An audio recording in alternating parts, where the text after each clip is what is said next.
Hey guys, and welcome to another X-Plane 11 live stream video re-record. You guys know the drill. This one, so I've done it like this is the fourth one in 2 weeks basically. So yes, my weekend trip to Stockholm has come to an end, and so we now get to enjoy the flights back to London Stansted Airport.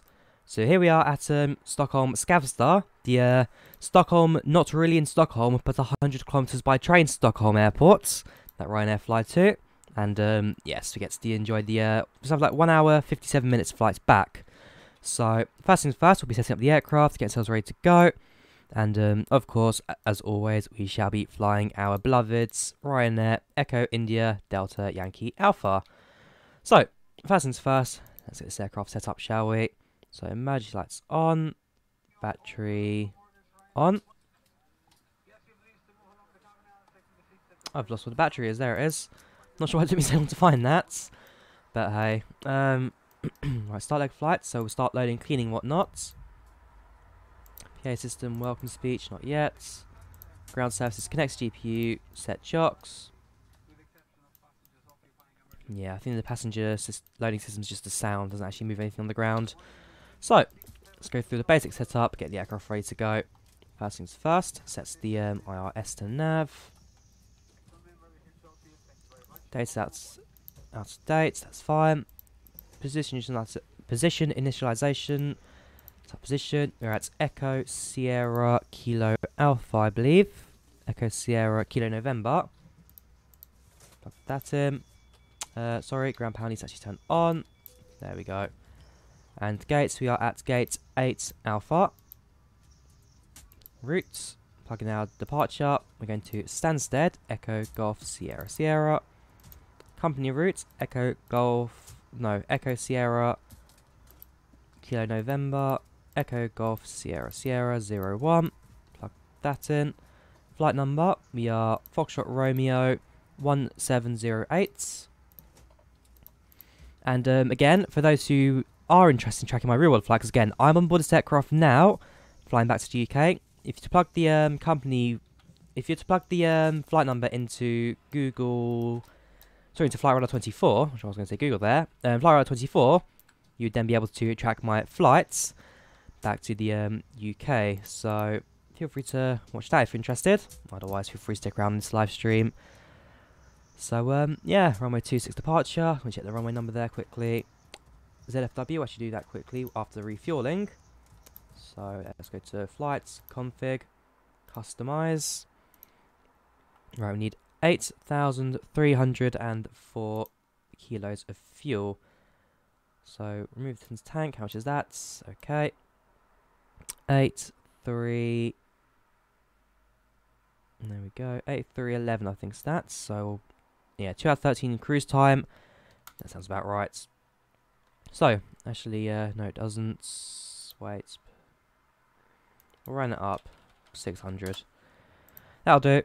Apply changes, aircraft have been fueled. So ZFW will calculate that automatically. Reserves are 1.1. Cost index for Ryanair is 2.3. And I'm cruising at 380 for today. Average winds 292 at 39 knots. Plug that one in. Execute N1 limits, that's fine. Take off. So we're using 10 degrees of flaps. That's fine. 10 degrees of flaps. Center gravity in. 123, 124, 136. So I'll plug that into the above now. So it'll be 124. Not exactly a high speed rotate today. That's fine. Cruising altitude of 38,000. 5, 6, 7, 8. Max speed, that's set, that's all fine. Flight directors active. Overheads, start turning everything on.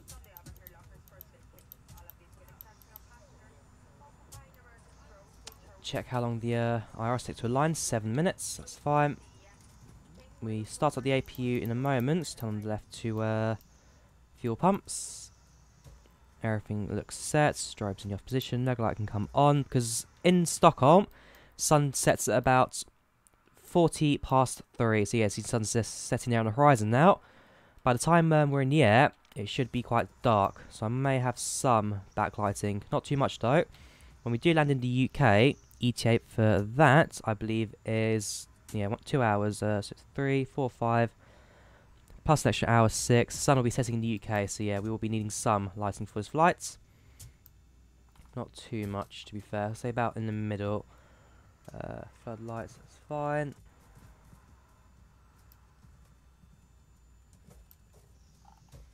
Bit of backlighting, tiny bit of floodlighting. Don't need like overkill today, just need something basic. That'll keep the aircraft going.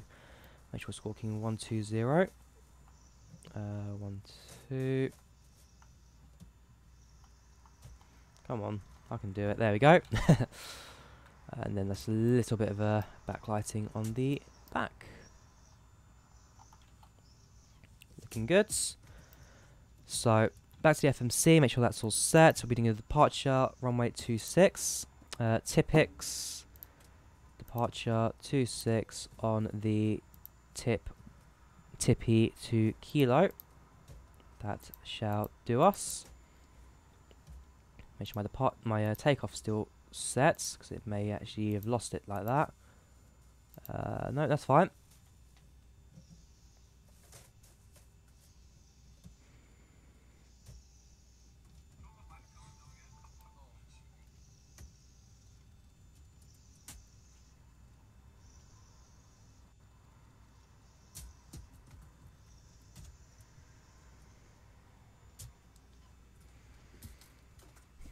Right, so passengers here in the back are now boarding.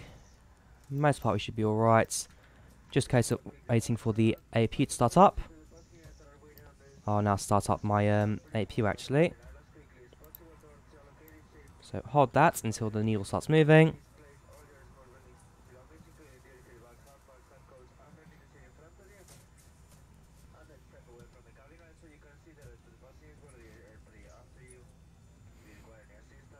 Hang on. Take your time. There we go. Right, AP is now starting. She can turn off ground power in a couple of moments. Bring power to the aircraft. Disconnects the ground services. Finish off our boarding essentially. Is there anything else I require for today? Possibly the passengers if I go to visuals and show them. Yeah, I wish these passengers would show automatically. There's still a save option to do that, but obviously not. I ain't complaining. We'll do our welcome speech then.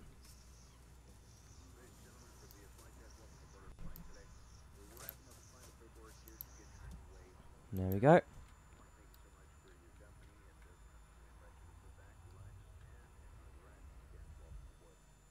Right, so 3 minutes, everything's looking good. APU has started and stabilised, so bring power to the aircraft, GPU off.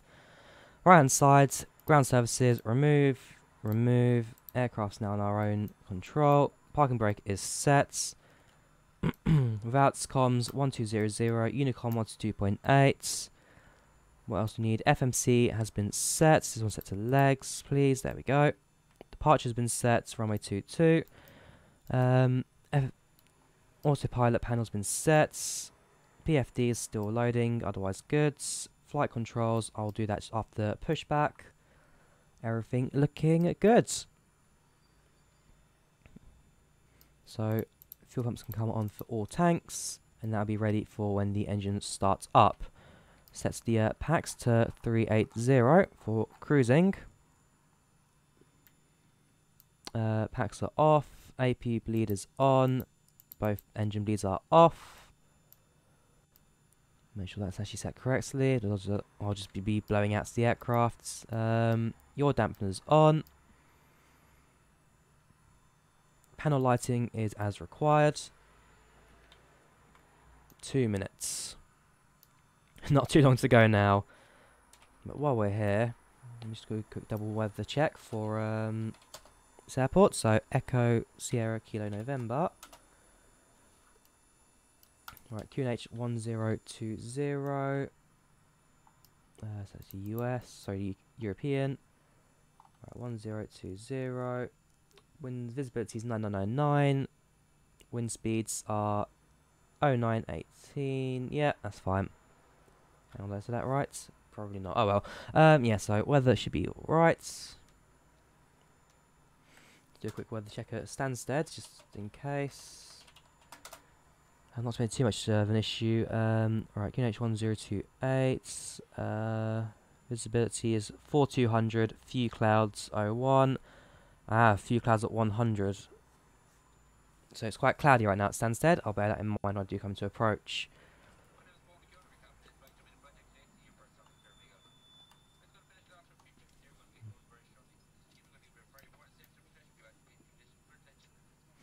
Right, 1 minute to go. Until the PFDs are aligned, the IRS's line knows where we are. I mean, so long that everything's now been set in terms of the flight systems, should be alright. There we go. Right, departure, make sure that this is all set as it should be.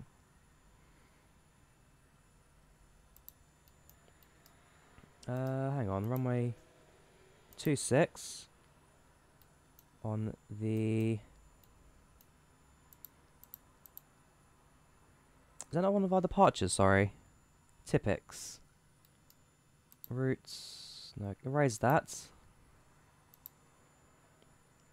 I'm looking at our flight path. We actually do need to depart from the other runway, so... I do apologise, we need to change that. So it's not runway 22 want anymore.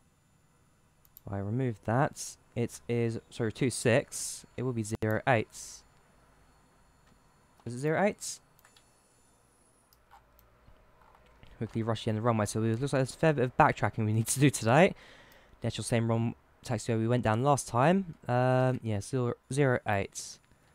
So we'll select that on the Typics departure. Erase, hang on. 08, tip. Execute. Right, now our departure has been set. Oh yeah, that's looking much better now. Got the altitudes up to Typics. Kilo November. Cool, yeah, that's much better. So it turns out I was using the wrong runway for the departure. We should be alright though. Wind speeds are calm here right now. Displays are now active. IRS has been aligned.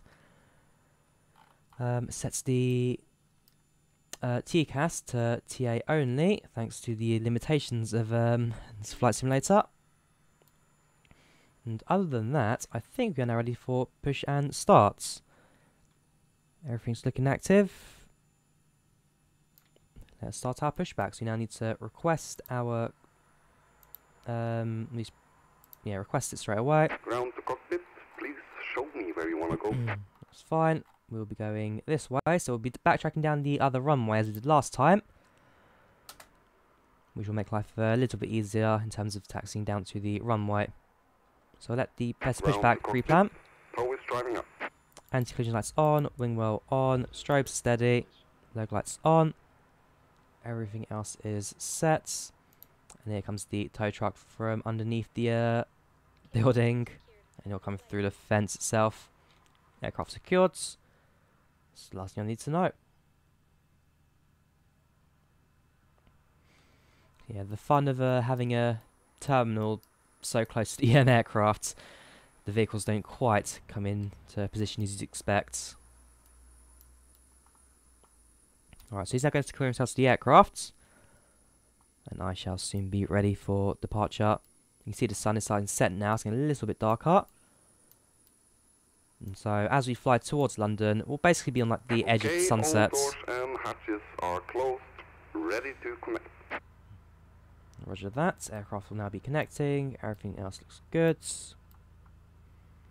Flight directors have been set. Auto throttle will set once we are rolling.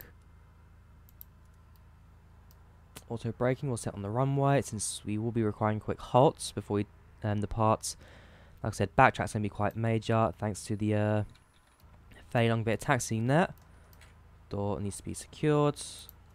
There we go. Right, now just waiting for him to tell me to release parking brakes.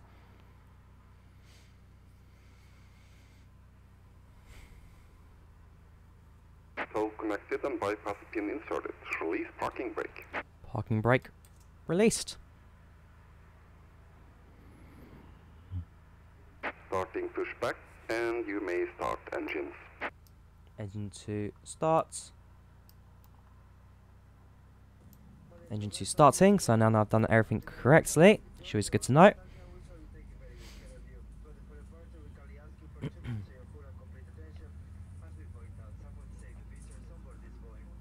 Fuel flow starts.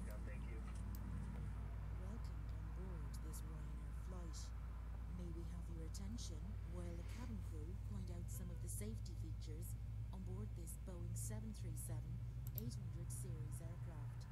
On this aircraft, there are 8 emergency exits, each of which Waiting for engine 2 to tick back into auto. I can then do the same for engine 1.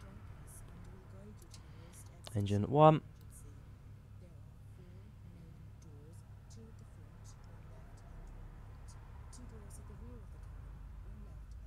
It's looking rather good right now. Sunset over the airport, giving us a rather nice ground effects there.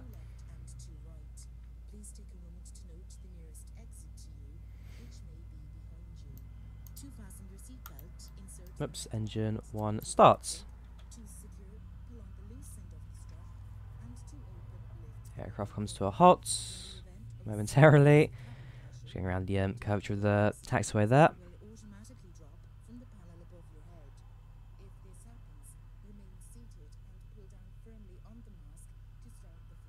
And there we go. Operation complete. Set parking brake. Parking brake set. Disconnecting tow. Stand by. Right, tail disconnects. Flaps slow to 4.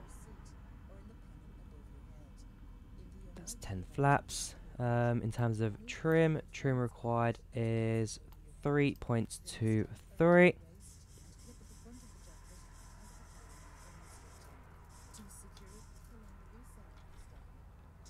Let's do a disconnect. Let's go through the flight control checks. Up, down, left, right, rudder left, rudder right. That's fine. Back to the engine mode. Tow is disconnected and bypass pin has been removed. Hand signal on the left. We'll see you next time and have a safe flight. Sounds good. We are ready to go. So tow truck will now move. Give it a few seconds. Bring power onto the aircraft. APU bleed off. Engine bleeds on. APU off. Packs on. TCAS has been set. We have got taxi clearance due to the fact this is an uncontrolled airspace and no aircraft are in the area. Can actually move these lights around. Never realised that before. Right, mess around with the lights later. Let's turn on the taxi lights. No warning lights active. Everything is set. Yep, round door will open. Right. Parking brake off. Increase the throttle. And let's get going.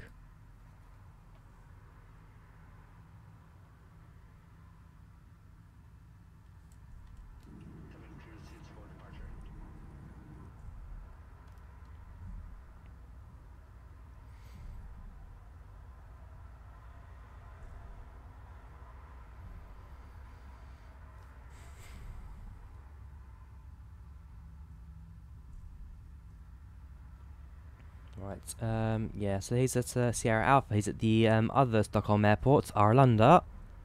I am currently here at Nyköping.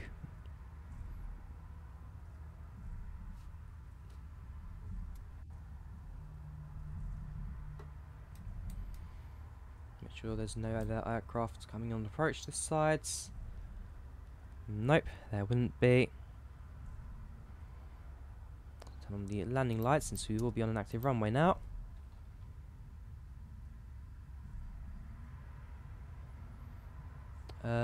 This is a runway, I think it's 08, isn't it? No, it's not. This is runway 34. Echo Sierra Kilo November traffic. Taxiing down runway 234. For runway 08, will be backtracking. As the last thing I want is for an aircraft to like come in to land right on top of me while I am backtracking down the runway. That'll just be a recipe for disaster, basically. Our departure will be nice and quick. Nice little sharp turn just off the end of the runway there.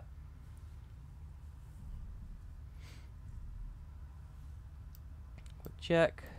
Nobody's coming. Make a left-hand turn now.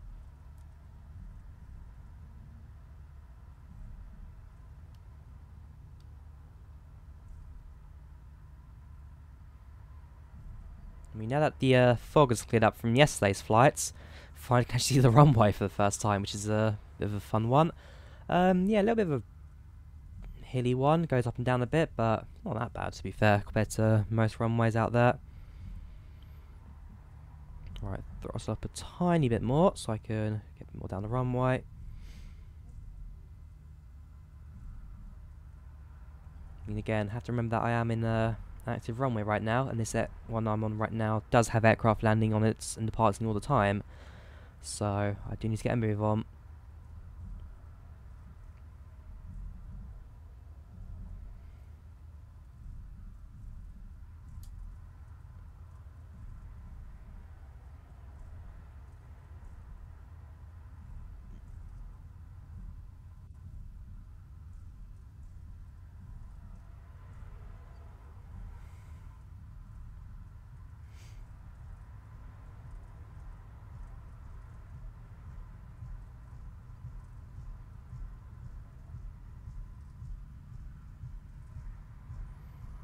There we go. Airspeed has come to life right now, so we are going a little fast. Yeah, 49 knots, so we've idled off throttle. The turnaround bit is just ahead of us now. So I'll do a quick loop of the runway. Come to a halt. Do our final last second checks. Turn on the rejected takeoff auto brake. And then we'll be on our way.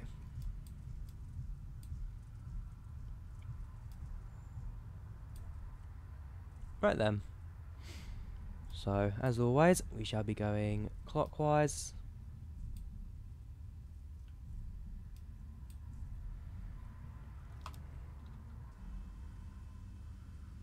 Again, I see the runway from the passenger's perspective.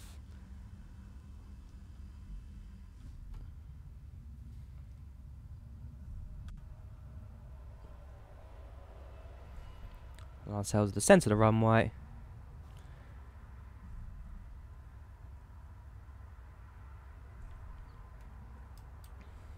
Right, aircraft to a halt. Objective takeoff set. Come on, aircraft to a halt, please. There we go. Final checks. All looks good. Aircraft pressurized. No problems. Everything's set. Dome lights off. Right, departing runway 08. Echo Sierra Kilo November. Split up the engines, 50%. Engines are stable. And it goes all the way.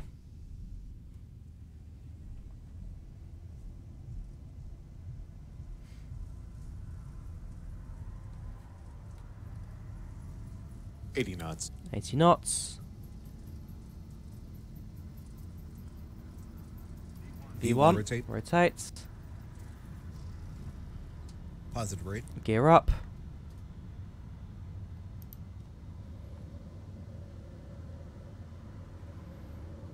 $400. Autopilot active. LNAV, VNAV, auto throttle on. 1,000. Gear pressurized lock. Braking set to neutral. Flaps up 1.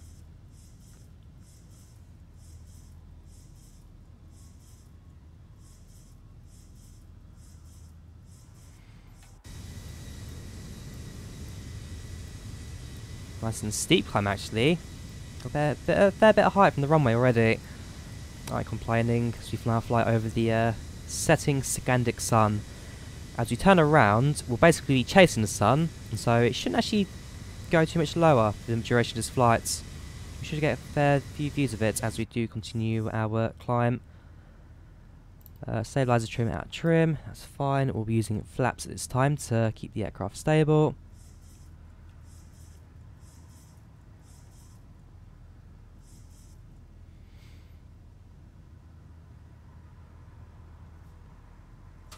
Trim up another one.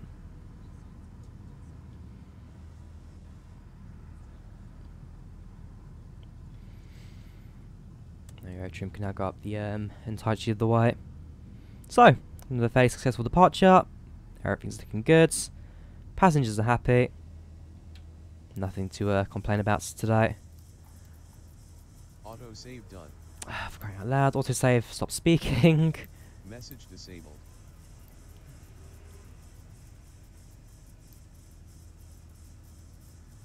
Wing lights should not be on, sorry. Those turn off. Logo, its position, strobe, anti-collision. Everything else is fine. Fuel pumps were low pressure there for a moment or two. I'm guessing that's just down to the fact that there isn't actually much fuel left in the centre tank. So the warning lights will come on momentarily. Yeah, 30, 20, 10. Gone. Right, so fuel pumps off. Altimeter standard. Let's now continue our climb.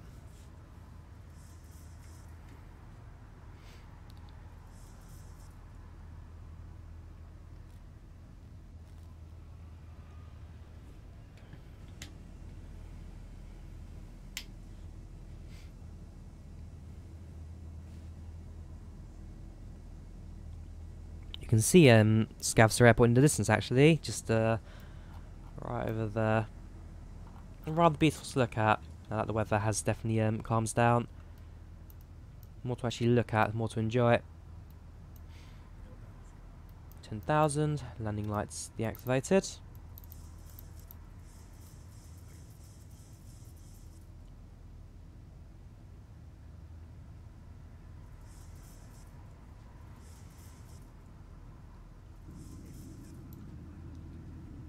Yep, that's fine now, so we'll continue our climb, everything's looking good.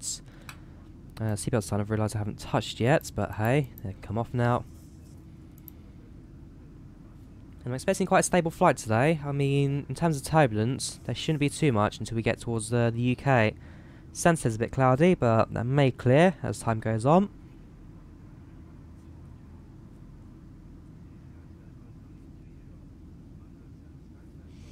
So, 1 hour and 50 minutes to go, ETA.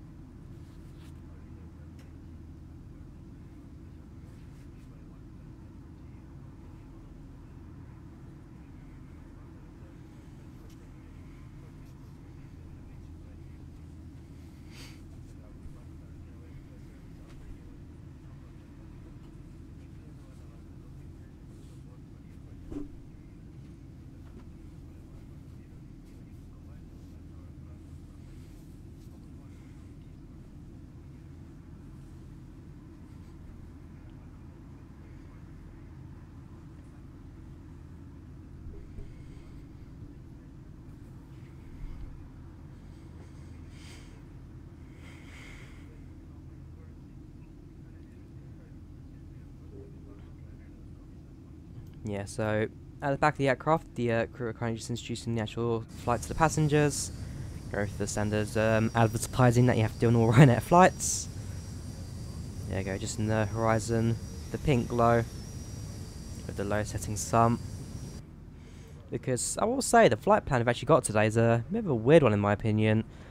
Basically, I'm presuming it's just to avoid all the heavy winds, but rather than fly like a return direct leg of what we did last time, we're actually flying a bit more to the north. We're actually going to fly towards just the very north tip of Denmark, as opposed to flying through the centre of it as we did last time. So, like I said, I'm presuming that's just down to winds being a bit more favourable at this position, but it seems a bit odd to what we normally do.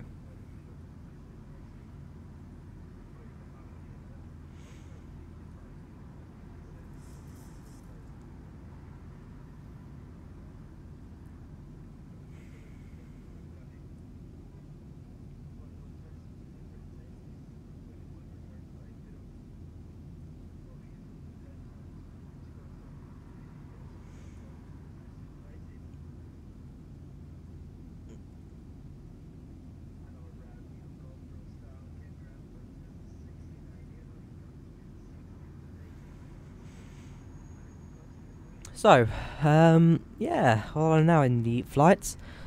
I guess just talk about things that I did while I was in Stockholm.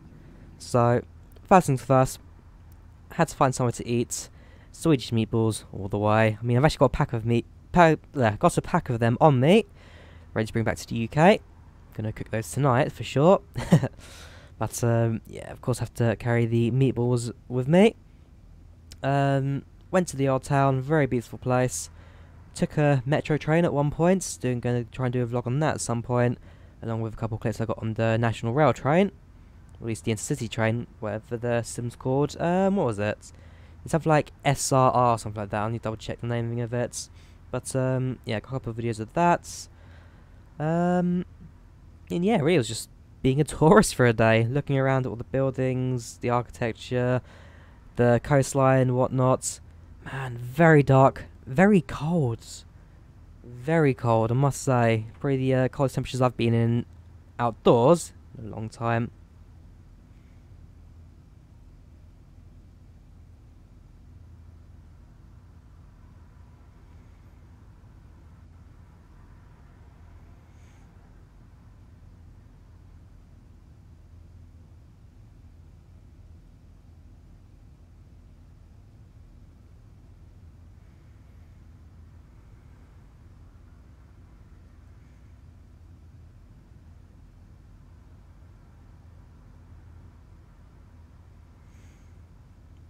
Yeah, I mean, when it came to the trip, I don't think it ever went higher than 5 degrees Celsius. I don't think it went to freezing. But it certainly didn't get higher than 5, 6 degrees. It was cold, very cold, but it was fun. It was an experience. I mean, I do again want to go to Finland in the winter next year, if all goes to plan. It may just be the year after, but yeah, negative 20 degrees. Sounds like a lot of fun.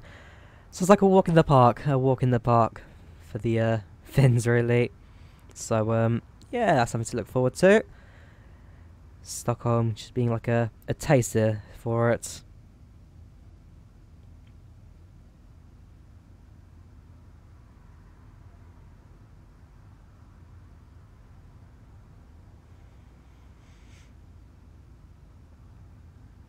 In terms of words I learned, this time, unfortunately, nothing. It's not like Finland, where I've actually have people out there to like teaching you all the basics and whatnot. This one was very much more on my own kind of thing. But hey, I ain't complaining. Just a very beautiful day out, really. A trip I enjoyed, and one I'd recommend. If you guys ever get a chance to go to like one of the Scandinavian or Nordic countries, take it. It really is an experience.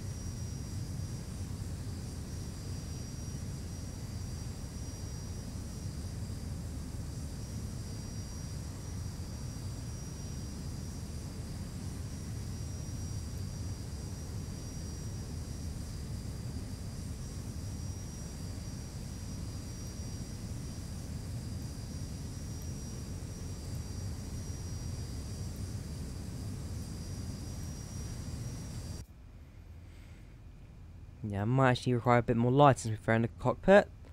It's a little bit darker than I expected it to be, but very orange. Very orange. Facts. Go to this view. Yeah, this side against the window, it's about normal. This side where the passengers are, where the window actually shines through, very bright. It's a whole different experience, I have to say. Inside the cockpit, I get to enjoy the fun lighting. Oh, actually, yeah, we turn on the dome lights. No, on bright one. Oh, these aren't dome lights. What are these? And why do they move around? Like I said, I've never realised that before. So there's like a little click spot on them. So if they're not dome lights, what are you? Well, I'll keep dome lights on actually now for the duration of the flight, and I'll turn them off again when it does come towards landing. That'll probably be quite good in terms of keeping the lights in the cockpit. Just a little bit extra in the background, so nothing too major. Sun should be providing some brightness in the long run.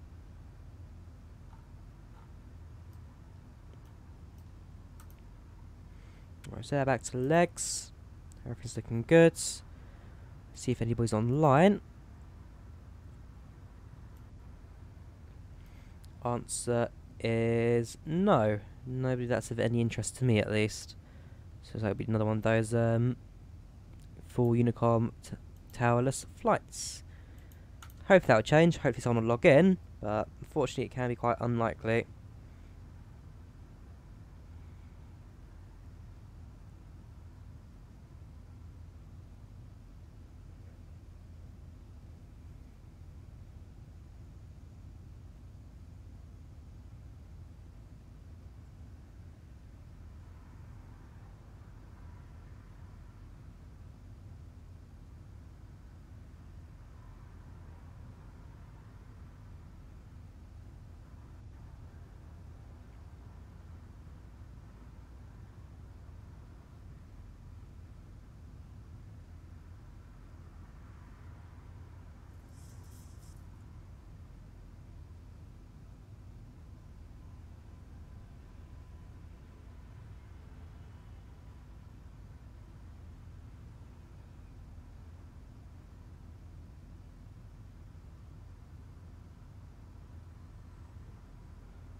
Right, so passing through 345 flight level, and we should soon be at our cruising altitude. Once we get to the next waypoint, start our left turn at Depex.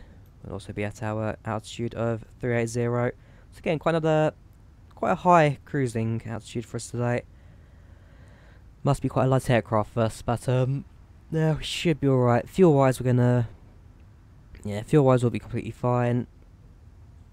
Time wise, we're basically on time. Everything's looking good. Arrival about 1 hour 40. And as I say, the sun over the horizon looking very nice. What airport is Kilo Sierra Hotel? Sorry, Kilo Charlie Hotel.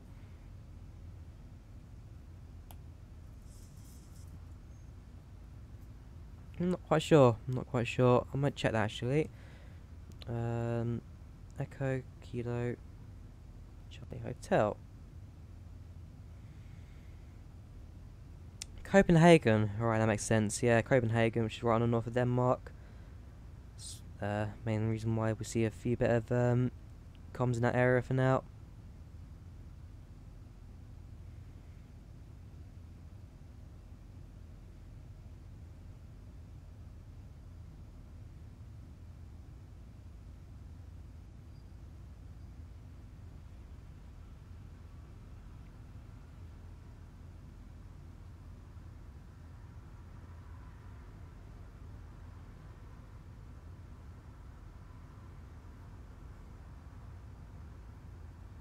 Thousand to go. 1,000 to go. 370 to 380.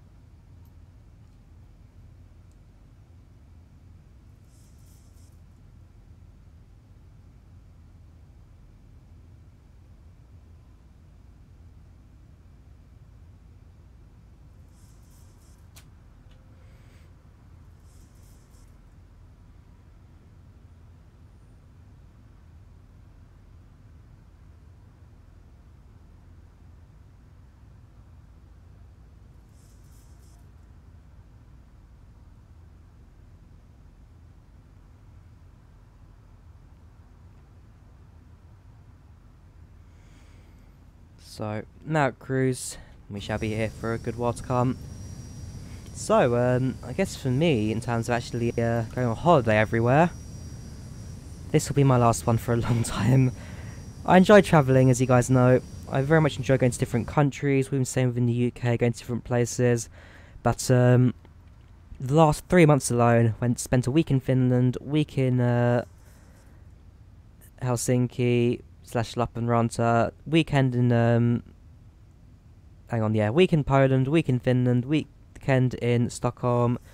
I've been up to Birmingham like 3 or 4 times in the last couple of weeks.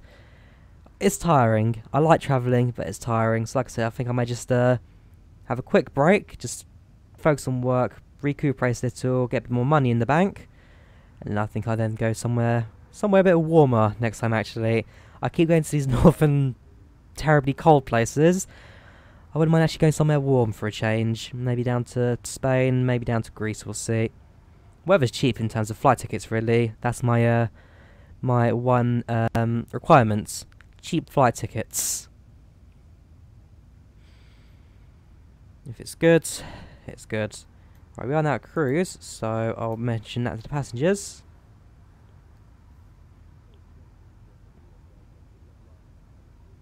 A little bit shaky, a little bit turbulence, but generally alright.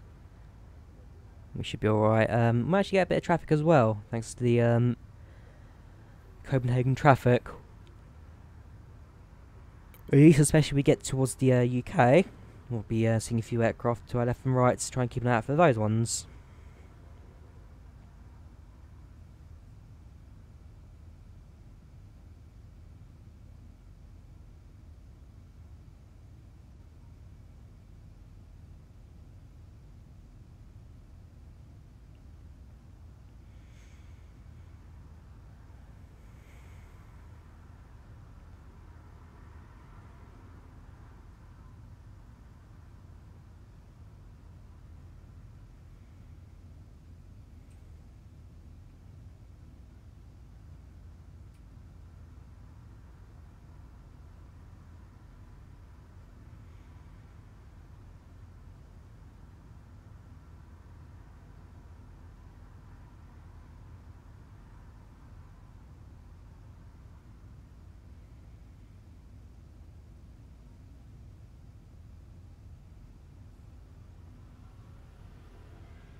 Alright, so with our current bit of cruise, we are flying, well, ETA's 1434 Zulu. That puts us at 1 hour 33 minutes, which doesn't, yeah, so add a few more to that for the star really. Ground speed, we're cruising at 470 knots, airspeed's 247 knots, heading 237, currently on the, sorry, 228 actually, we're heading, sorry. Not 237. Actually 228. 237. Right, I'm guessing that's our like magnetic heading. But because of wind, we're actually heading 228. So yeah, wind's being taken into account. 66 knots, so 304. It's fairly heavy today. Yeah, so magnetic heading's 237, but true heading is 228.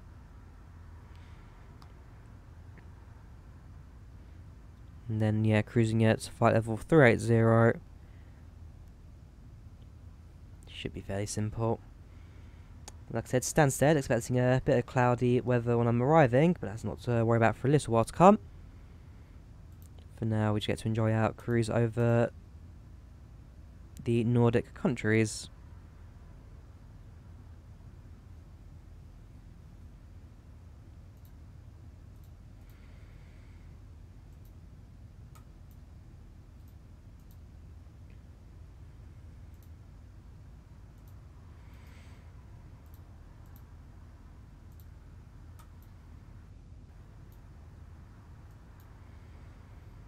Yeah, my frame rate's not exactly looking the most healthy today. It's above the 20 FPS limits, but not by much today. Not by much. Usually just a little bit healthier than this. I'm gonna have to tweak my settings ever so slightly, just to give me a little bit more of better set. I'm gonna go for a data output quickly, have a quick check. 23 to 26 basically. There was 22 there, but it's not going below 20. That's the main concern really. So long as it stays above 20, we'll be alright.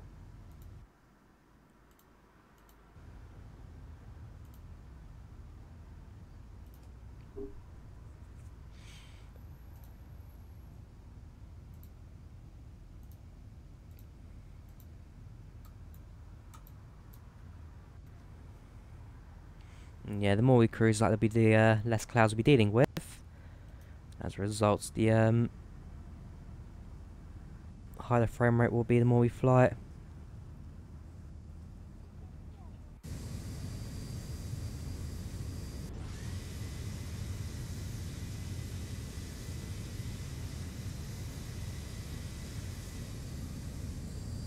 Yeah, as you can see, the actual logo lights reflecting the tail there, just on the back, at the bottom of the harp, the bottom of the angel. At night, I believe it does actually a bit of a glow to the tail, which gives the impression of logo lights. Aircraft itself, fairly standard again, 737. The ZIBO modifications. As I say every time I fly it, I do love the 737. As an aircraft, it really is a fantastic machine. One of my all-time, if not my all-time favourite aircraft to fly. Would be nice to fly it in person one day from the cockpit, but that's not going to happen ever, unless something really mental happens.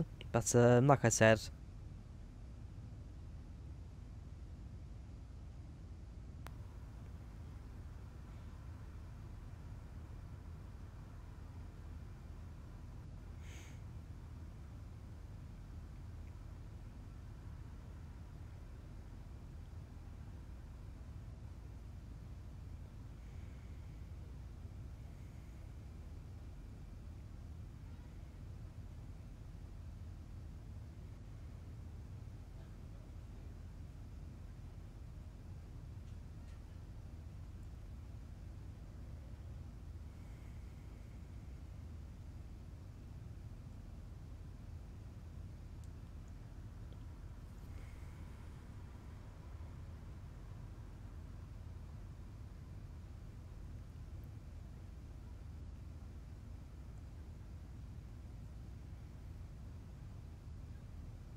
yeah, the frame rate's actually improved now, hitting the 30s again, back to where the sim would normally be for recording with OBS. I want to say the weather does have some effect on the frames in the simulator, because weather in X-Plane isn't exactly a selling point of it.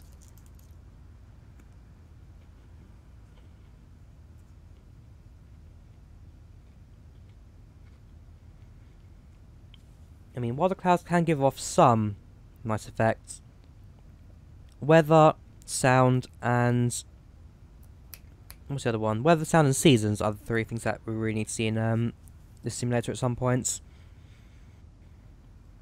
And maybe some improvements with like functionalities and whatnot, but like I say, FlyJ Sim and Flight Factor have managed to get out decent products with the current simulator engine. So, let's get in there. Let's get in there.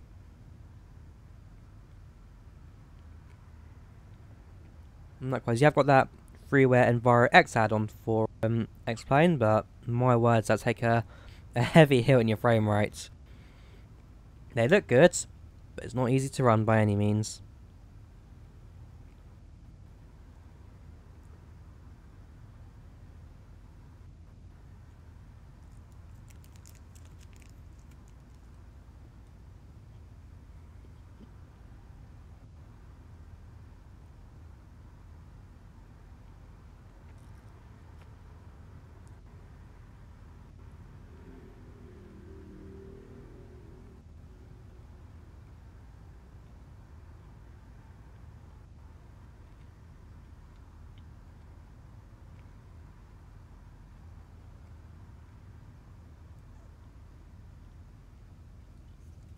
And don't forget, if you want a way to look outside whilst being easy on the frame rates. Just look out of this window here. That way, you're not loading outside environments, while still giving yourself a... Oh, is that not actually textured? It's not transparent. I'm guessing it's too dark for it to be transparent. As a result, they've actually blocked the view. So you can get out the passenger window if you want. But the emergency exit one, sadly, no view this time.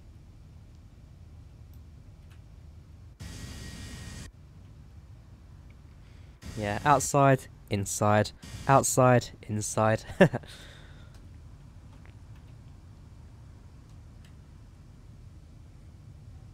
And here we are as we walk along the cabin aisle, serving passengers their drinks and whatnot.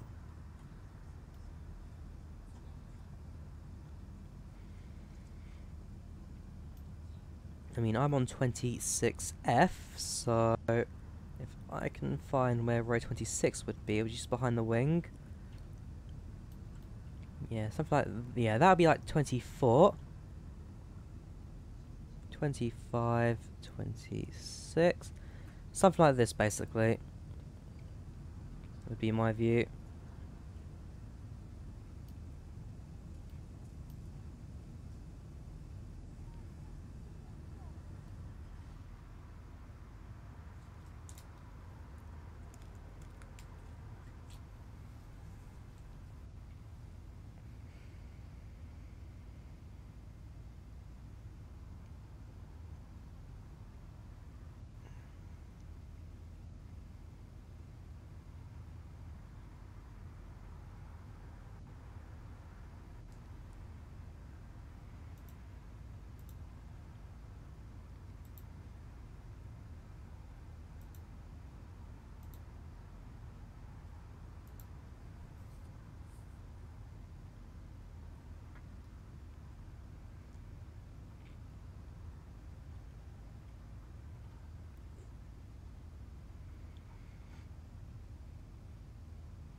Yeah, so as I said on the part chart, the sun itself will never actually set during this flight. As we land in the UK, I mean sunsets. What actually would be the sunset of on this? Let's have a look. Stansted sunset. November. This is November 11th, isn't it?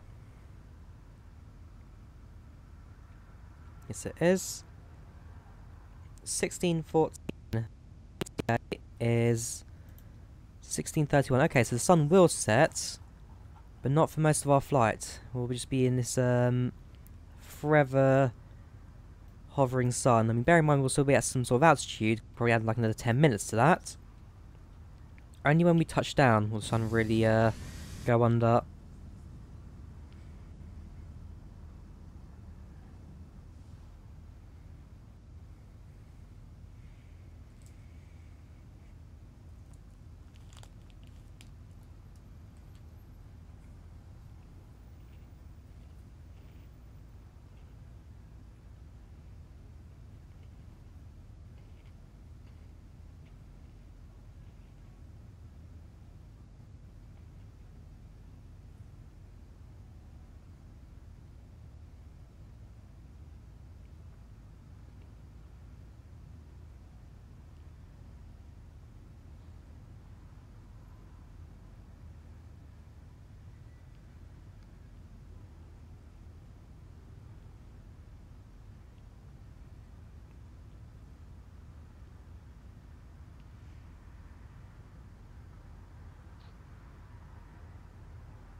So, as you go further into cruise, what I will do is keep this online, see who's online. On my other monitor, I'll just do a quick load up of that aware. Actually, no, I think it'll be that map better for this one. And just have a quick look at who's online and where. Manchester's got some active tower. Is that Stansted? Hang on. Yeah, the Essex approach. That's always a good start. London Centre. Okay, so we may have some guidance into Stansted Airport, which is always a great start for us. That's the airport. Bishop Stortford. There's an easy jet on the ground there. Cool. Okay. Yeah, that's great. Okay. We do have some guidance when we do come into land. Let's just hope he's still there in the next hour and a half, which is unfortunately unlikely, but you never know. Depends how busy it is there and if he's willing to keep the time up.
Hang on. Yes, I'm just be asking a bit of troubleshooting with their Orbex True Earth England add-on. So, for those who don't know the True Earth Orbex add-on, it's probably the nicest looking add-on I've explained so far in terms of like scenery, fidelity and whatnot. But my word, was installing it a bit of a pain. So in my case, when I first installed it, I then had to verify the files to make sure that it all worked together. And yeah, then I had to reorder the scenery packs.ini to make sure that it actually works in a correct manner. It's very pain to set up. Once you get it there, it's working. So yeah, just quickly highlight those for him. So True Earth Custom, True Earth Overlay, and then True Earth Orthos.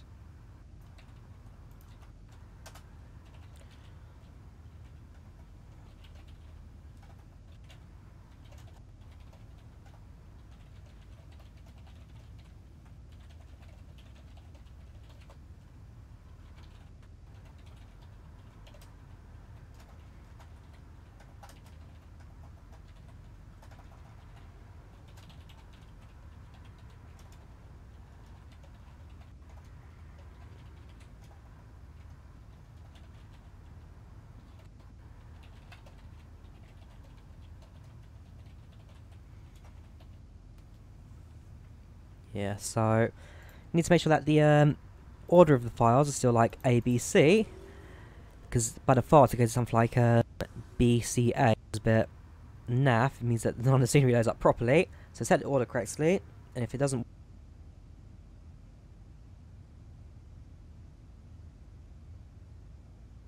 the files at you, then sometimes it may like crash into the back end and kind of like lose track of all the files it already has. So it re-downloads some, and then it's missing some others as well. So after you download it, you verify the files, and then you actually run it after that. It's a long drawn out process, but for the most part, it does work to a nice standard. And once it all gets together, then yeah, at the end of the results of the scenery, genuinely looks fantastic.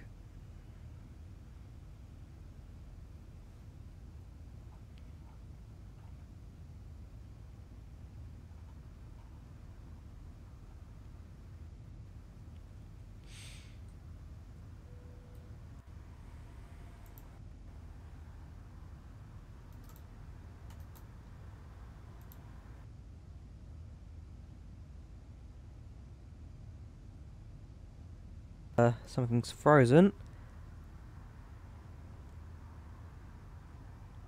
There you go, back to normal again. Again, last thing I want really is for the entire system to freeze up, just cause just a couple of problems for the rest of the flight.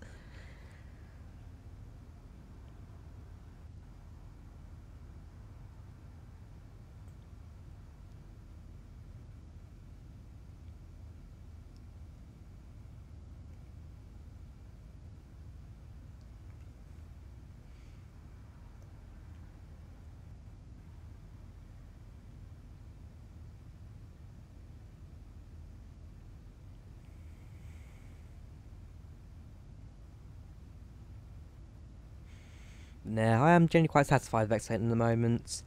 Had my few moments of like 50-50, not so sure if I should go across. But yeah, the more I kind of got used to it, the better it has been. And so yeah, I'm satisfied with X-Plane. I am quite close to actually make like a full transition over across to it. Really, it's just a case of when will I do it? Probably when like FSX is on like a super long flights, rather disappointingly. We'll see how it goes. But yeah, X-Plane really has it's done well to impress.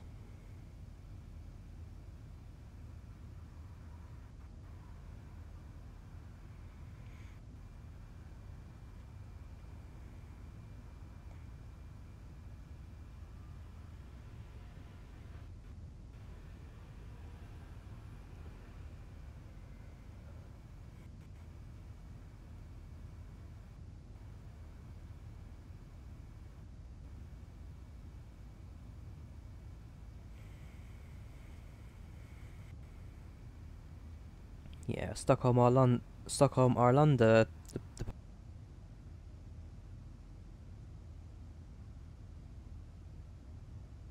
Kilo Bravo India, probably like the secondary Copenhagen airports that no one's ever had a name of.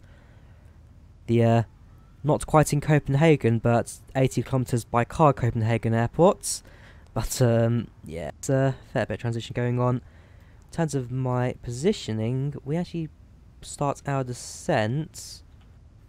I'm not sure yet. Let me check where I am quickly, because the clouds can't quite see the ground below us. Ain't too much of an issue. Yeah, quickly load up. What would it be? Vataware for this one. It's my pilot ID. Right, our current position sees us over. Let it load.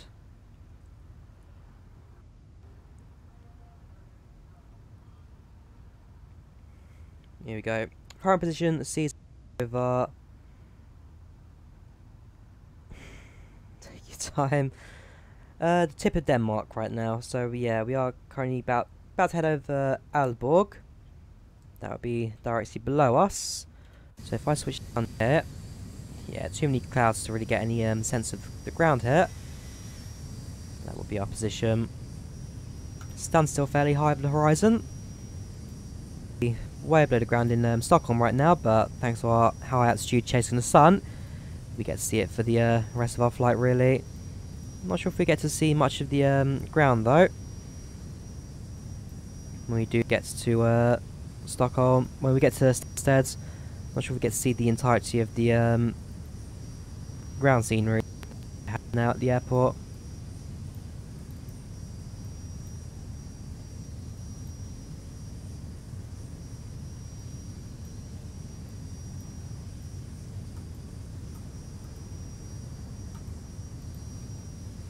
No, it's only about an hour now, an hour and 10 minutes till departure, till landing, sorry, an hour and 10 minutes till arrival.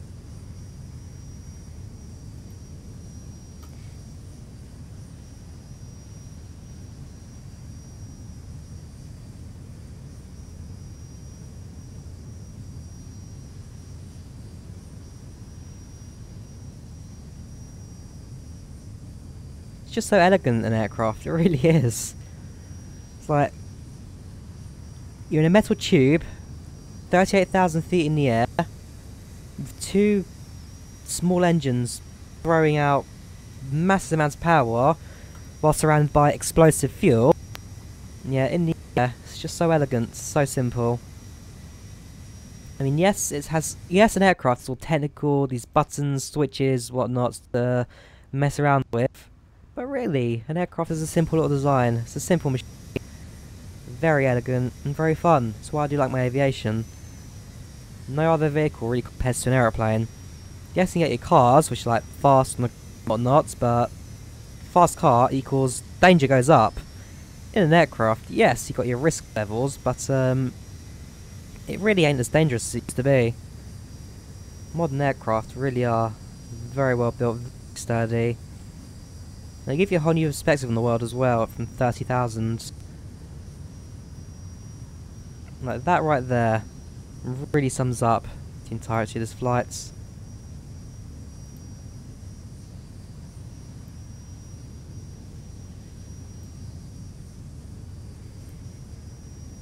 Such a beautiful view.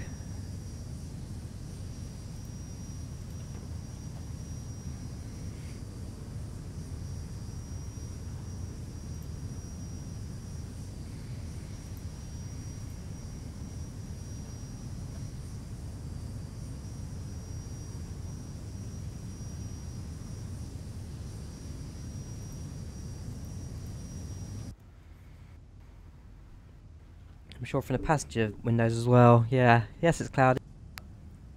It's also very relaxing. Just the colours that the sunset lighting produces through the hole in Mr. Muscle's neck really does give you a whole new perspective, whole new view.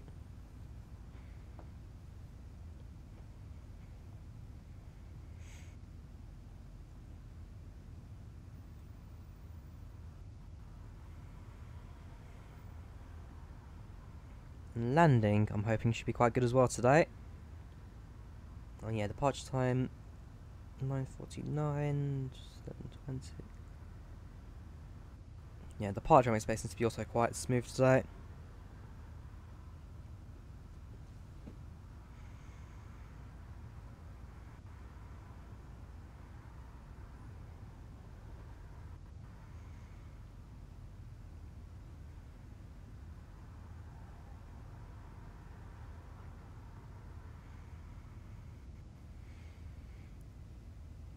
I mean, I have been on one sunset.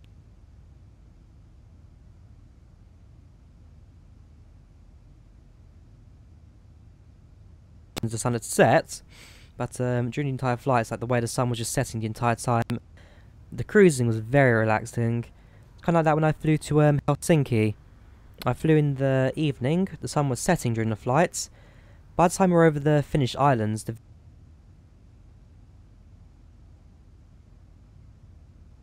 it's those kind of flights, like, yes, I prefer my early morning flights because the aircraft will be cleaner and whatnot, but some evening flights really do give you some fantastic views of the world from the air.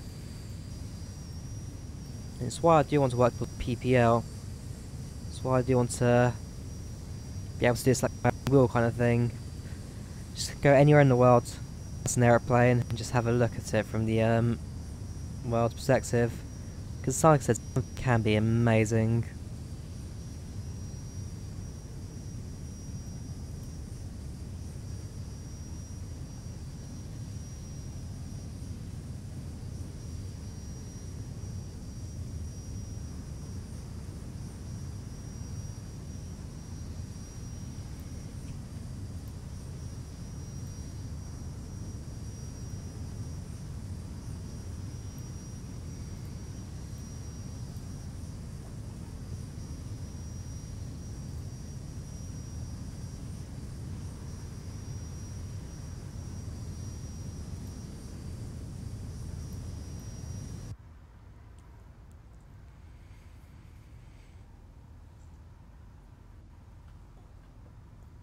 So if I zoom out on the PFD quickly, see, top of descent in about, yeah, 320 nautical miles. We've got a long way to go if we even think about descending.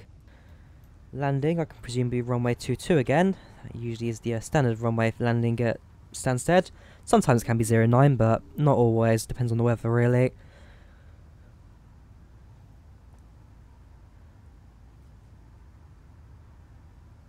But yeah, we'll be checking that though before I come into land to make sure I get that number correct.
Yeah, in terms of local traffic, not much right now. Next waypoint will be Ram.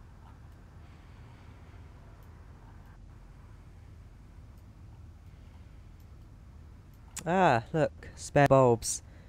If the L1011 TriStar had this compartment here, maybe it wouldn't have crashed into the Florida Everglades. I mean, so long as I still have all three lights for my landing gear.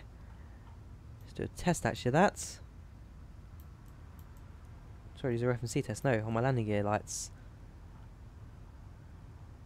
Okay, can't really test them, can't you? But yeah, so long as I've still got my lights for my landing gear, no need to worry about those.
So, yeah, I guess, what's the main thing to talk about?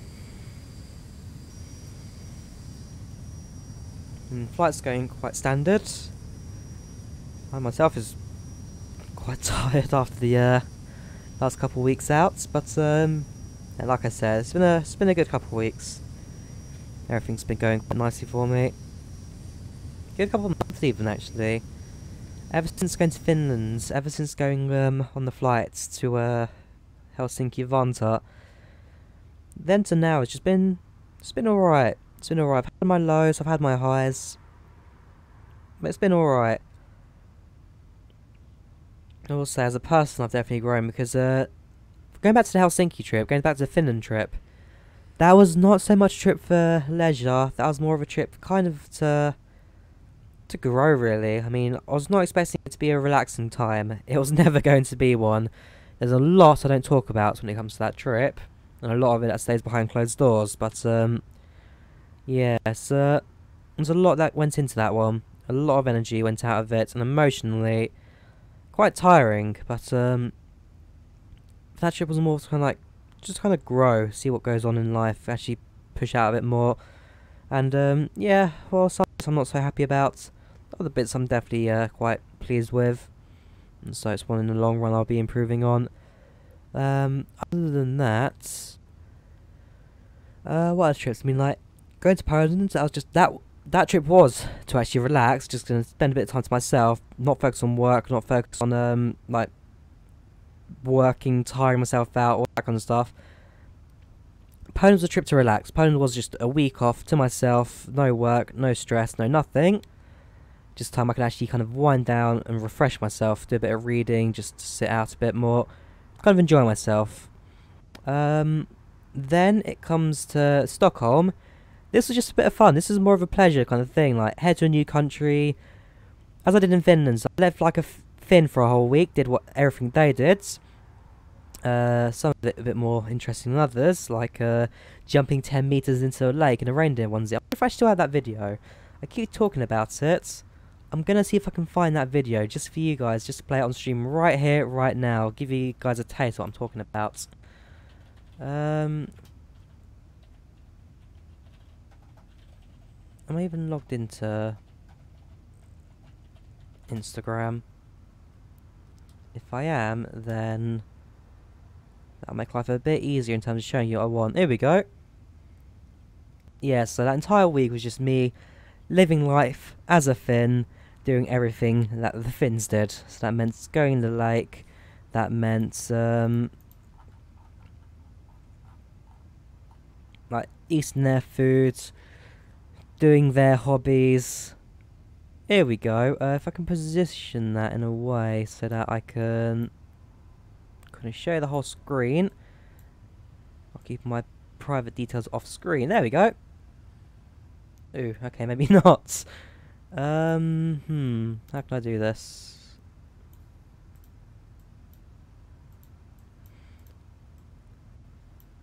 I'm a genius sometimes.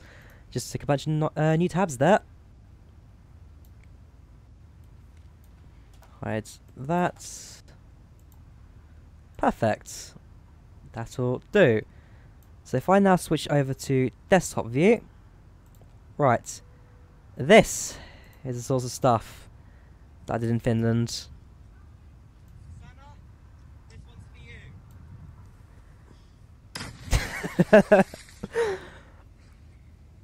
I'm not complaining. I'm in a reindeer onesie. It's a 10-meter jump. Susanna, this one's for you.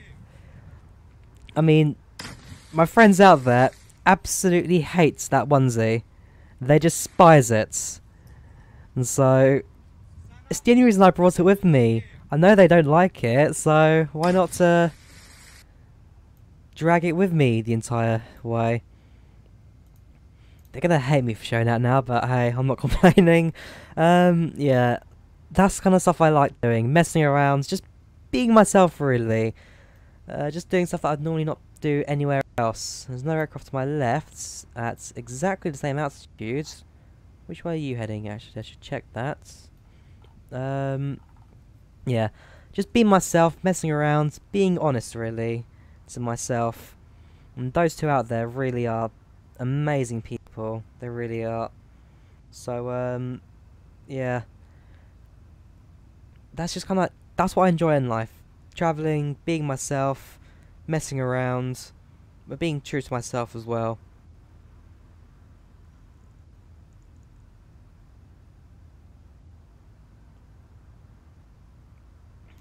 Where am I? Am I in north of Denmark still? Yeah, I'll just do it on my desktop quickly, makes it a bit easier to kind of view. That's where I want.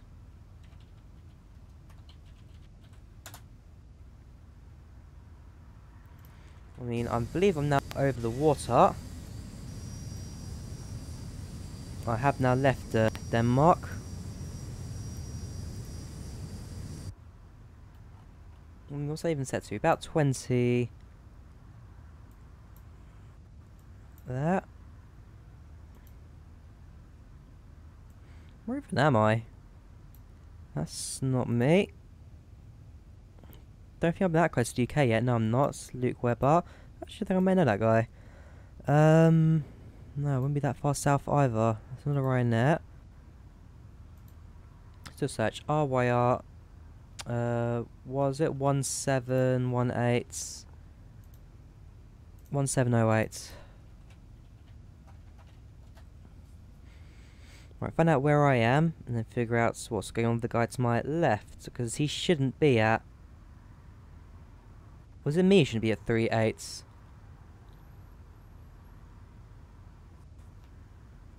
No, I think I'm actually the one in the wrong. I should be at 3.7, not 3.8. What did I fly to Stockholm with? That was a flight altitude of 3.7, wasn't it? How's that all got it the wrong way around for going east, going west? Going east, I should be at odd numbers. Going west, I should be at even. I need to adjust that quickly. Before I cause an accident or a head-on collision. I'm actually a bit surprised if that's where I got that wrong. In fact, according to Vamsis as well, it said 3.8. Check Vamsis. Yeah, cruising altitude 38,000. I'm going to adjust that to 37 now.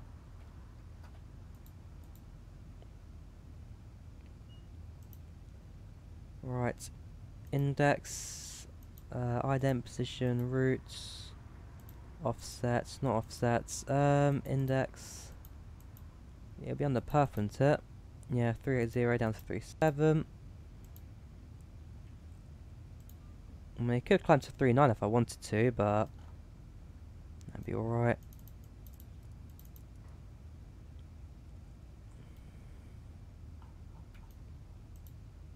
There you go, everything's now set to 37. By the time I'm at Gollum, which is in 40 nautical miles, I should have finished my descending. As a matter of fact, I should even start it soon. Right, let me quickly set that to V speed temporarily. Send it by 200 feet per minute. Just get the aircraft down. Nice and simple. Doesn't need to be too sharp. Just get the aircraft down. Right, so I am... Where am I on the map? I'm just off the coast of Denmark. That is me. There is no traffic. Ah. There is an aircraft to my right. It's a 737 KLM. So am I... 1,000 to go.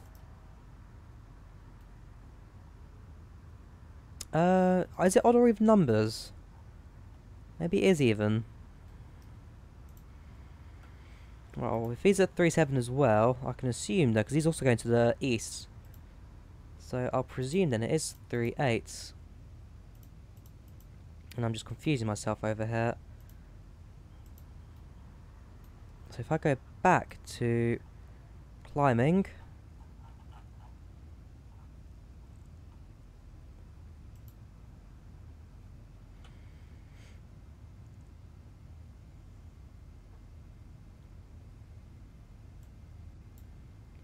Where are you going? You're going to Amsterdam. In fact, you just spoke on the chat right there.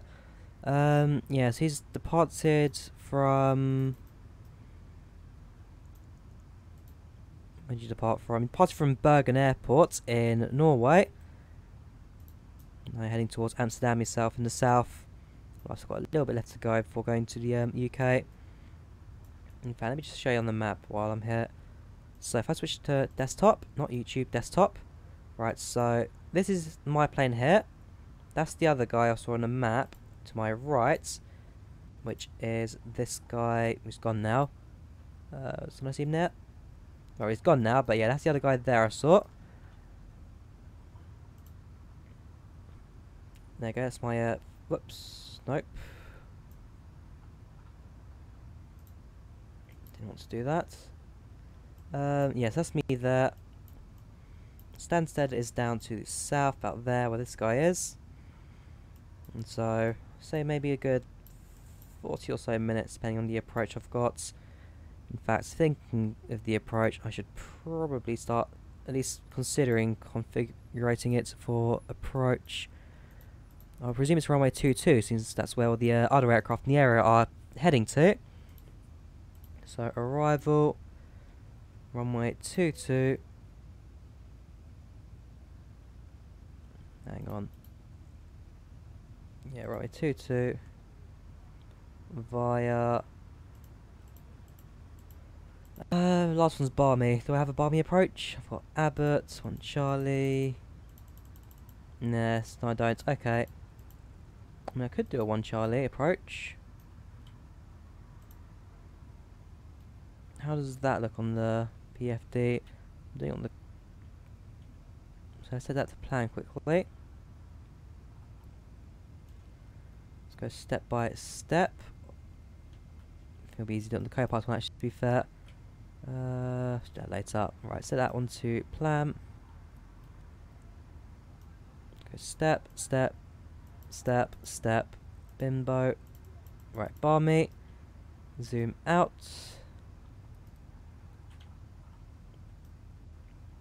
Yeah, I don't think this is a viable one, to be fair. Actually, I take it back. Barmy to Idesi. Actually, if I go straight to Lapra, to be fair. So if I then go next Lapra in there, that would be Abbott's approach. Wouldn't be 1 Charlie though. I think that may be 1 Delta. But that is an approach that would work for this aircraft. 12082516.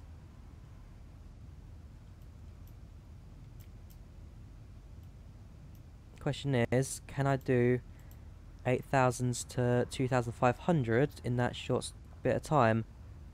Let's find out, shall we?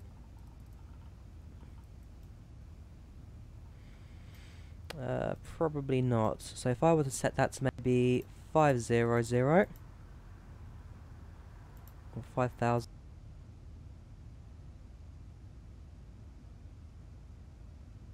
Now seems frozen. There we go. 8,000. 245 at Barmy, okay. Let me try and be a little bit lower than that. Let's try 190. And then make that back at 19, yeah. 19 nautical miles. Gives me 54 to get to 80. That's an approach I'm happy with, to be fair.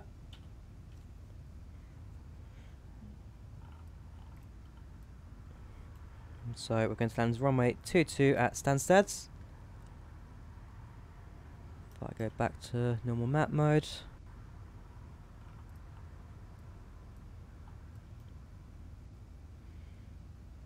Sets you to approach. 30 degrees flaps. 100.5.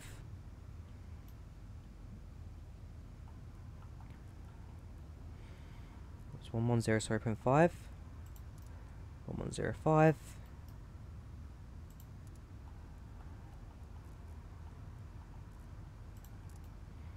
And it's a heading of 223. Course 223.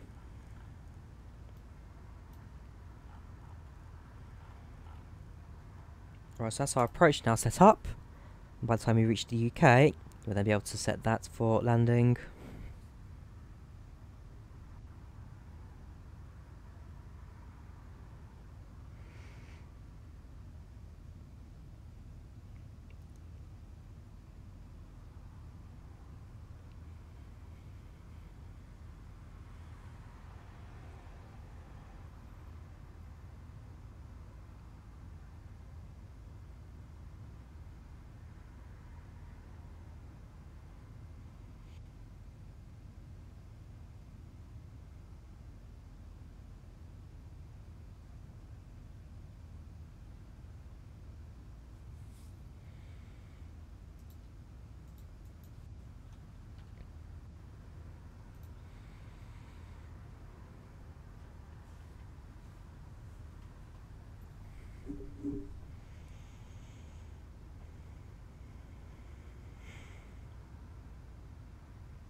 Here we go, so on a left turn.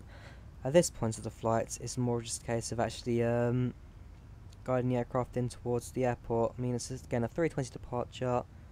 Arrival at something like 6:30. Was it? Let me double check. Go itinerary. 6:30. Sorry, it's 4:45. Not sure why I said it so late. Yeah, so 3:20 to 4:45. Time right now is 3:55. So presumably got 50 more minutes in the air. Although that doesn't take into account taxiing, I believe. So we should be a little bit quicker than that if all goes to plan.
Yeah, the sun's starting to get a bit lower now. Sun is starting to set on us. Still a little bit left for it to go before it touches the horizon. And the sun won't set until the actual top of it goes under as well. But you can see now that based on where the horizon is, it's not too long to go now. Just a bit on that top layer cloud there.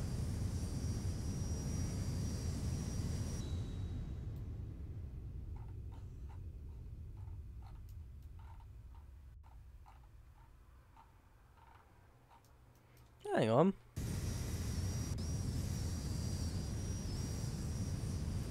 Yeah, it is. What's that meant to be, and why is it open? Hang on. Also, is there? I don't know if there's a aircraft carrier out here.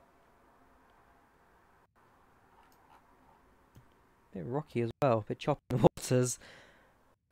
A bit laggy as well, must point out. But back to our aircraft, please. No, aircraft. One that has the weird free camera view. There we go. No. Yeah, camera in this game ain't perfect, to say the least. I guess that's as good as I'm gonna get. What is that hatch, and why is it open? Doesn't seem very aerodynamic to have it open, to be fair.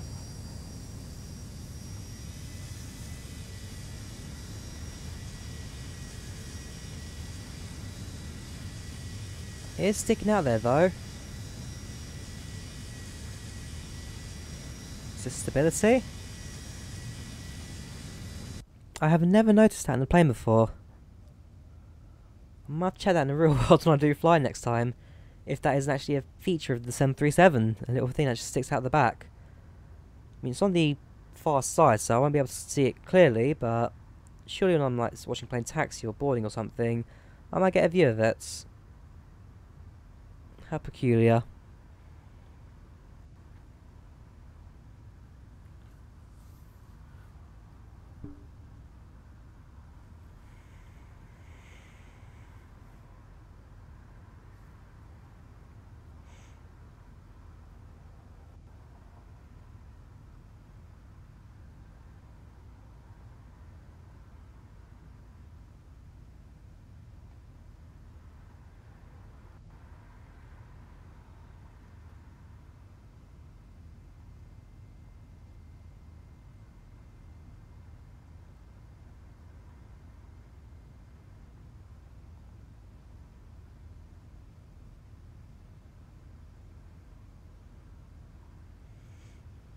yeah, I will say my biggest fear of this trip would be actually timing everything.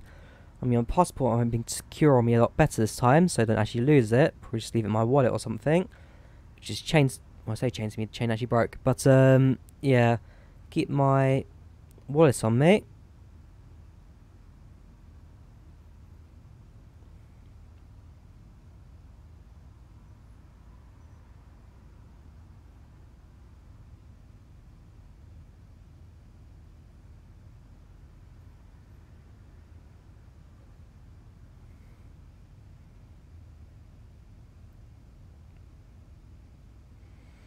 And yeah, the biggest fear is timing. I mean, especially on the Sunday, if I miss that train to the airport, I ain't getting home. I mean, it's a weekend trip, so I've not actually like requested leave for work or anything. So if I can see, if I can hope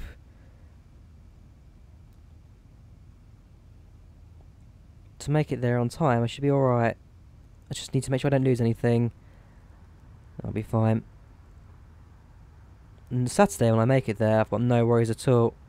Here we go, we've got a Scott Centre, 13552. Scott Centre. Okay, it's a bit far out, but I'll take that.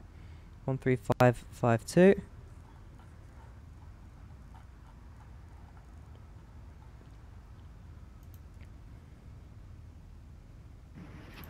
Two and five established number 23.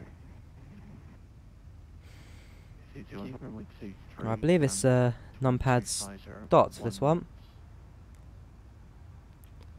Clear command 3 is a 214. Thank you. Good evening, Scott Centre. This is Ryanair 1703 with you at flight level 380. Right 170 specialized score is 3620. 3620 for Ryanair 1703. 362. Good morning, Scottish. 0. 18 up, discount 26 with all the group 1737800 requesting transport, please. Here we go. We've now got a bit more action since the fact that we've actually got a live active frequency. So we have Scotland Centre right now. A good chance we'll be able to get a Stansted approaching as well. Essex approach.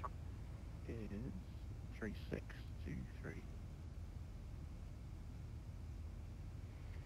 It's a car free via the legal 15 away, initial 9000 Scotland 363 for subject 1 Delta. Subject 1 Delta, correct 2000 use school week. Welcome. Ryanair straight, Mike, report you passing off.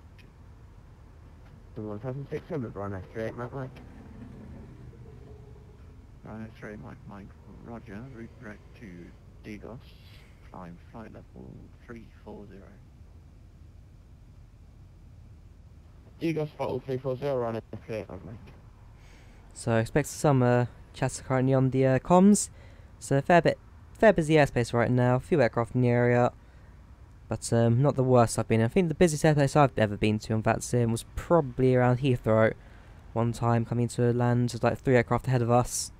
Scottish Centre, hello, Skyway 2336, correction 2636, Boeing 737-800, stand 15 at Ultra Grove, UNH 1026, IFR, please. Scottish 2636, Scottish Electric Coffee via the Lima 15 Airway, flying flight level 90, and squawk 3625. Here's the course 2 via the Lima 15 Airway, initial climb flight level 90, squawk 3625. Scottish 2636, correct. 25 is in use, call move, push. We'll go.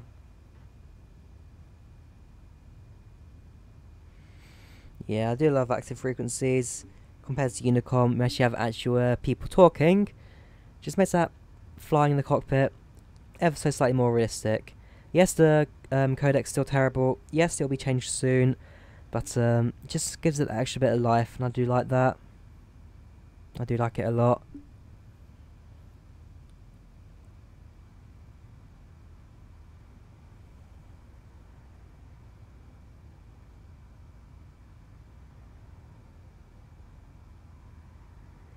Ryanair 1708, when ready, descend flight level 310, level by Lardy. Sorry, please say again for Ryanair 1708. Descends to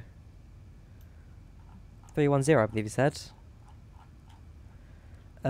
Descends to flight level 310 for Ryanair 1708. 1708 and make that level by Lardy. Level by Lardy, Ryanair 1708. Lardy is just ahead of us there, so... Easy 205, welcome to Glasgow, stand of choice to your left, thank you. Right, let's just set that. Legs. Yellow fast try. 310. 310. So a bit of an early descent actually for once. But you said there, told you at 1 the rate for start. Now you set our descent, so we just have that speed. So that's the green marker. It's by Lardy, so 2,000 feet per minute descent at this point. That is fine. Center, Drawyah 2636. Well, actually, top descent is right in front of us anyway. I missed that one actually. Yeah, descends to Lardy by... descends to 310 by Lardy, that's fine. Yeah, I must remember that. FSX, the push to talk cap lock on X-Plane, it's the numpad stop key. So when I did ask him to say again, I was pressing the wrong button there, but to be fair I didn't actually need him to confirm. Quite happy to say 310, which was correct. So, starting our descent. That to the passengers.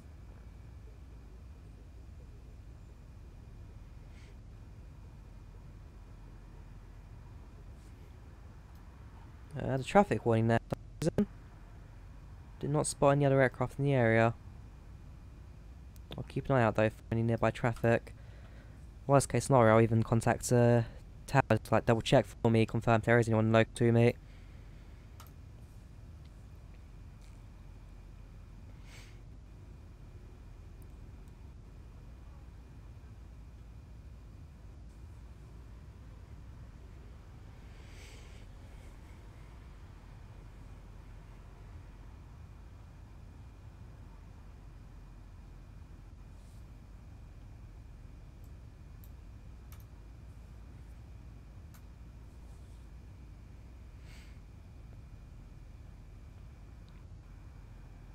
So now the part's descending, passing 345 down through 340. We should soon start our approach into Stansted. Winds wise, we shouldn't have too much in the area. Again, we do now have an approach, so we'll have someone to contact about wind speeds during our arrival. Shouldn't be any cause of concerns today. We may also get a different start, to be fair, when we do arrive. Presuming Essex Centre is in the area, or this guy Scott's Centre doesn't give me a different approach.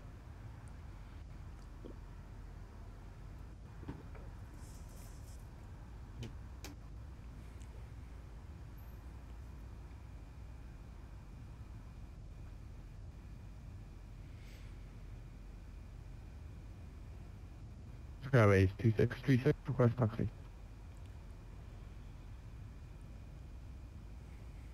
2626, thanks, yeah, for 1 runway 25. Alpha 1 by Alpha, Skyway 2636.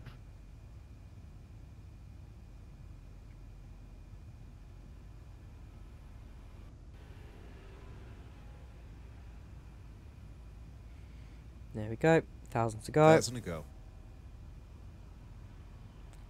And so we shall be levelling off in just a moment.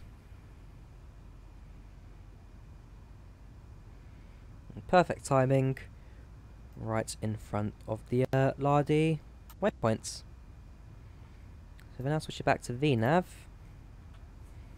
The aircraft then take care of the rest of the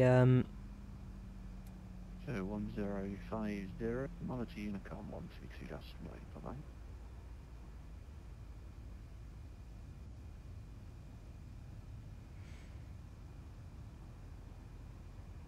No response for that guy. Unit 105.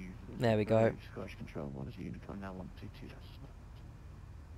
Yeah, sometimes people set the frequency before transferring across. Sunset 1 up ready for attack. Sometimes they do it afterwards. Roger, I'm one of those Roger, guys who will Roger, respond, Tango, then 1, 2, set 5, it, generally. Sometimes I'll do it the other way, but it's generally alright. Offer 1 for 25 AL. Sunset 1 to build up. I will say, being a Sunday, Scott Centre does sound quite relaxed. It's just a relaxing evening flight, really. Well, I say evening, it's mid-afternoon, but yeah, sun's actually going to be quite close down now. I presume it was right behind the window border there. You can see it's like the bottom of the texture now, on top of the horizon. Hope I'll get a good view of it, but for me it's behind the window pane.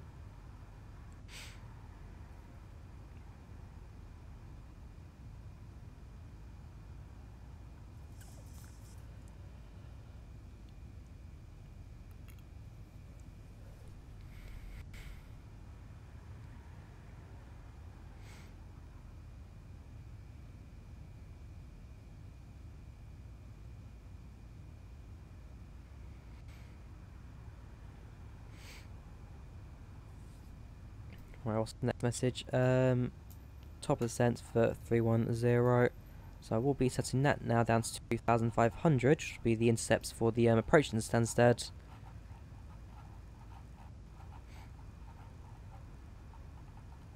There we go. Once we are ready to continue our descent, we shall then do that.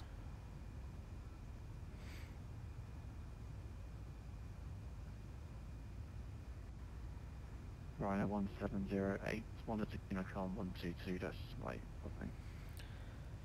12.8 for Ryanair 1708. Have a good day. Right, so back to Unicom.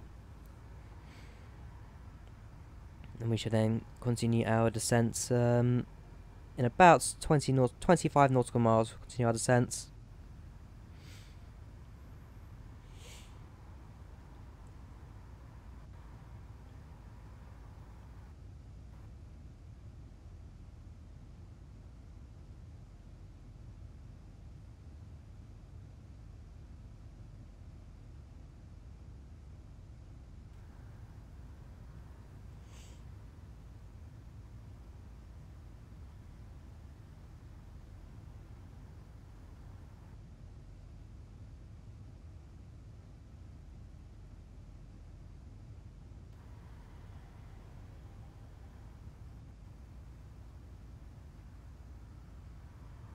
And there we go.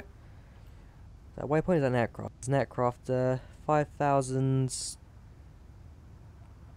Yeah, come up to 6,000 feet below me to my left. Although he is descending, so I can assume he's going into Amsterdam from a different approach. Yeah, so he's just by Bukoy. Is that Bukoy, Bukot? Bukut, yes, Bukut and Kubaks. When I do pass him.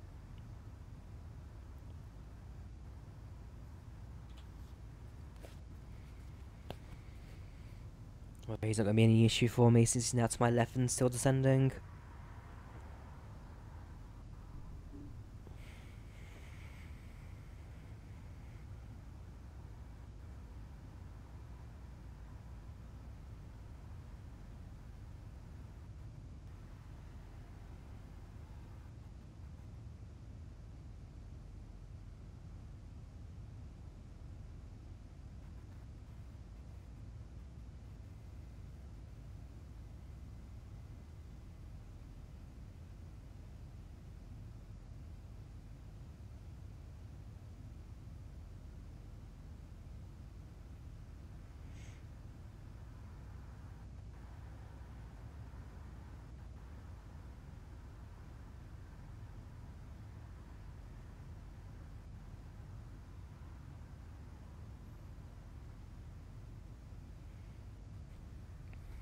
Yeah, he's now to range.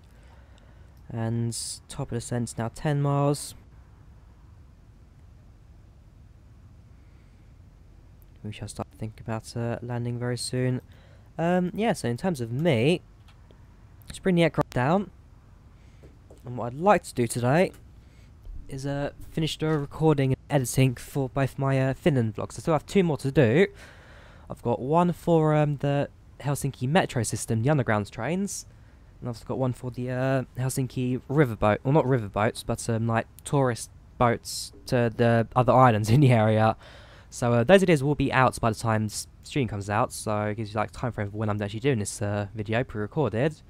But like I said, if you're interested in my aircraft's like descent and approach into Stansted, just look into flight AR24, stick in my ITO, my flight number, Foxtrot Romeo 1708, and you get to see the aircraft coming to land as well.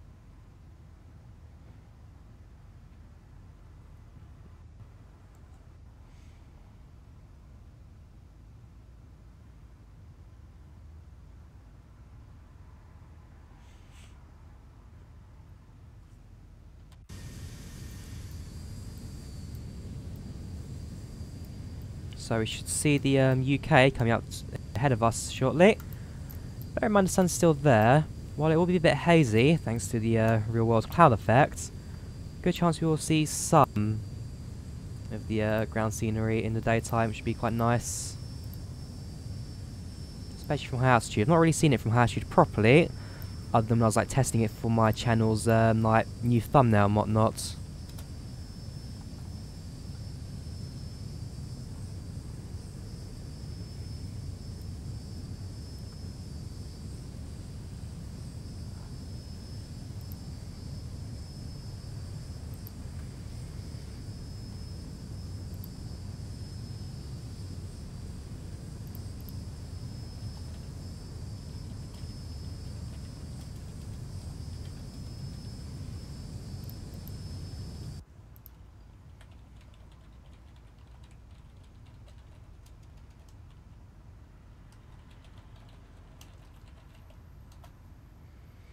Alright, so we've now passed our top of descents, just Wukut. So if I reset the VNav, presumably we'll start descending. There we go. Slow but sure descent.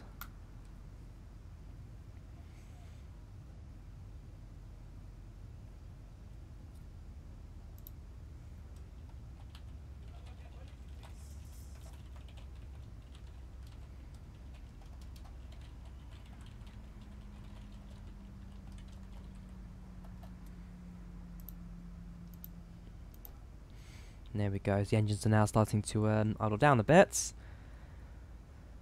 as we now continue our descent. So, approach time will be about, what will I say, ETA would be, this should actually tell me, no it's not an Airbus setup.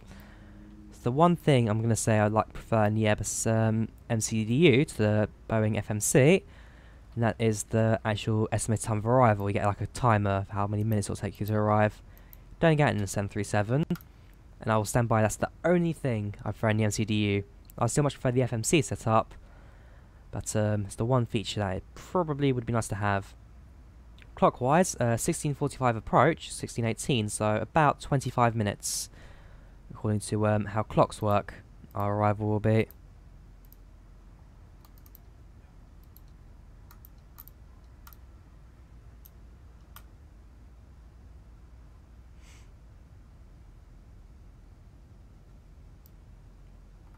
What's that? Top percent from flight level 190, I presume that says. Right, the aircraft will level off at Barmy and descend a bit further at next point. Okay, that makes sense, because I do know I'm doing a bit of a small step down descent, which is a bit different to usual. The aircraft will level off or continue again. Normally the aircraft, when I'm flying it, will just descends constantly without slowing down. I guess in terms of airspeed, actually, effectiveness, that would be a bit nicer for me.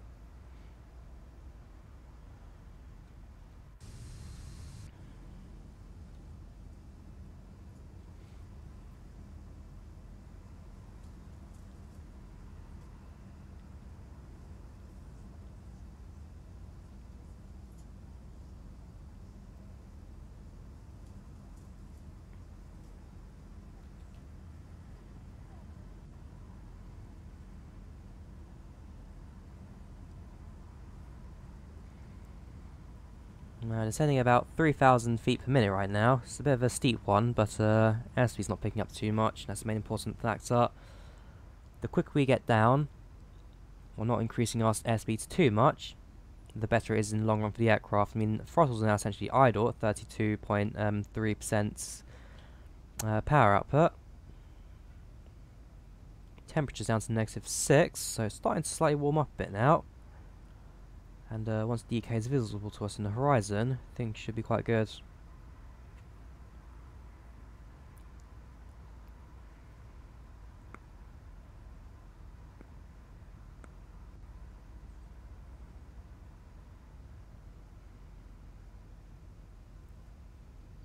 But I will say, we almost seem a little low at this point of the flights.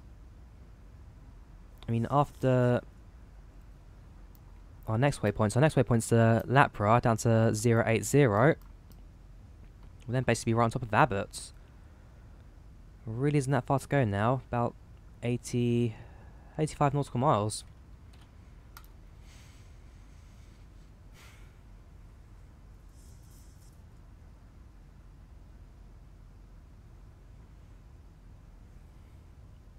And you can tell our flight's about to come to an end because while we spent the entire thing chasing the sunsets, even the sun now is starting to set. See the coast of the UK, just in the distance where it gets a bit darker, the ground. It's going to be a very beautiful approach into London, I presume. And a very beautiful looking aircraft. I mean, even the way the aircraft looks, I much prefer the styling of the 737 to the A320. A320 has a blunter nose and looks fat. That's what I'm going to say, really. Yes, there are parts of it that aren't too bad. But from the external looks, the 737's pointier, smaller, thinner, lower, flatter. I like it. I like it. May not be as efficient, as they say, but I still prefer it.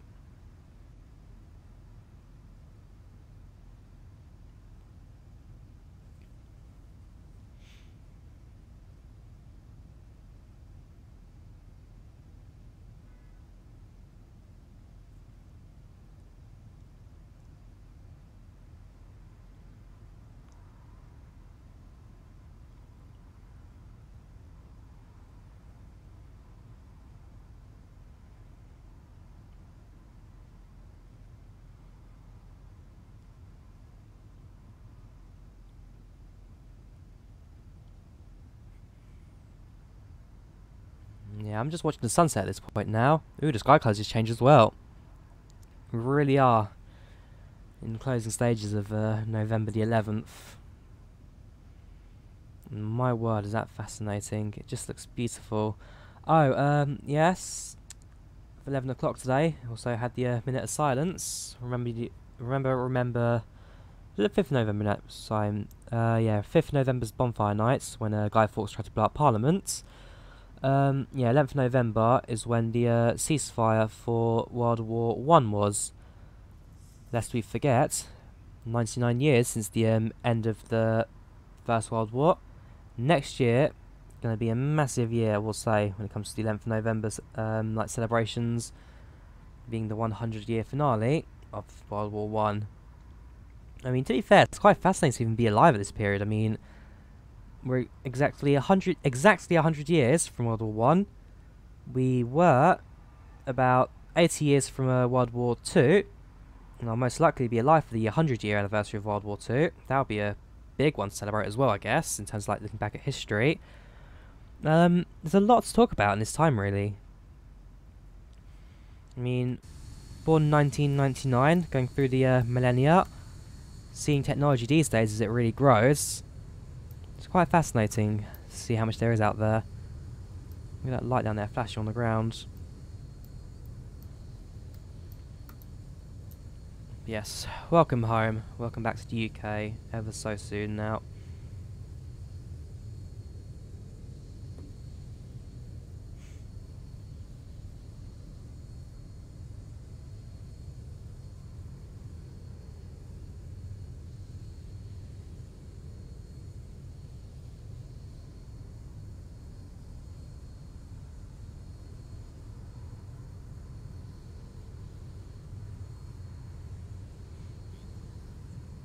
18,000, that's US transition, UK is nothing.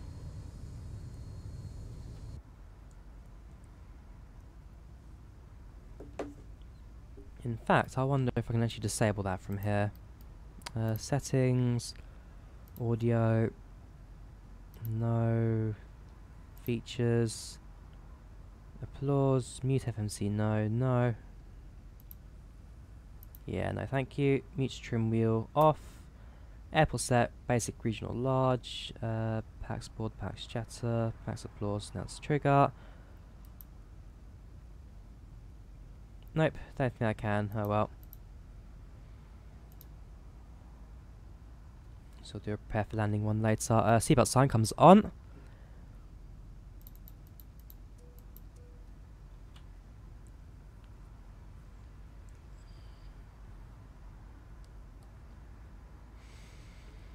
Yep, I think now's actually time to say goodbye to the sun, really. Not much left for it to go. Well, we reached the UK mainland before the sun sets. I presume it's like a lighthouse or some airport down there just flashing.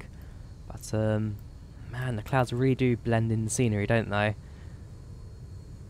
Like I said, graphically, X-Plane 11 is much superior to FSX. But there are still things of both that I do prefer. So if I was going to fly in the winter, then I think I'd be flying an FSX because it actually has seasons, to say the least. But, yeah, it ain't bad. It really ain't bad at all.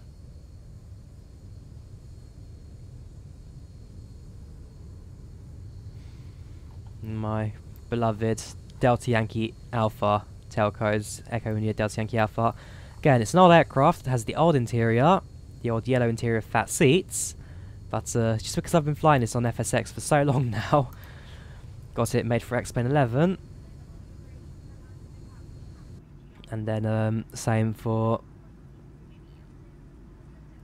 Flight Sim. It's up there like one of the next aircraft to retire. I go 120.62. It's one of the next aircraft to retire for Ryanair. But not too much left to go. Still has a few years in it, still. Has a few years. 12062. Good evening, Essex approach. This is Ryanair 1708 with you at flight level 130 for 2,500. Ryanair 1708, good evening, good afternoon, even Essex radar, landing runway 22 at Stansted, information Alpha is current, stop descent flight level 120. Stops descent at 120 and it's runway 22 in use at Stansted for Ryanair 1708. Right, so in told to hold at 120 for now. 1,000 to go. Ryanair 49 Alpha Juliet, leave Albert heading 200 degrees. The aircraft will now pull back up, level off at 120. I can Leave presume Albert, we're going to get heading vectors into approach 00 at degrees. Stansted So today, Ryanair 49 Alpha Juliet. as opposed to following the original flight Moldova plan. 834 via Romeo 122, clear takeoff, the surface wind 270 degrees 6 knots. Since I got 22, we're lining up now, Moldova 834. Right, so leveling off at 120 now, the aircraft's going to pick itself back up again. We are now in control of the air traffic control here. Ryanair 1708, descent flight level 110.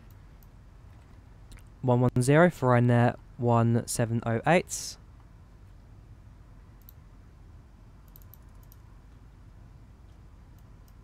Ryanair 49 Alpha Juliet, descent flight level 70. There we go. 1,000 to Descent go. flight level 70, Ryanair 49 Alpha Juliet.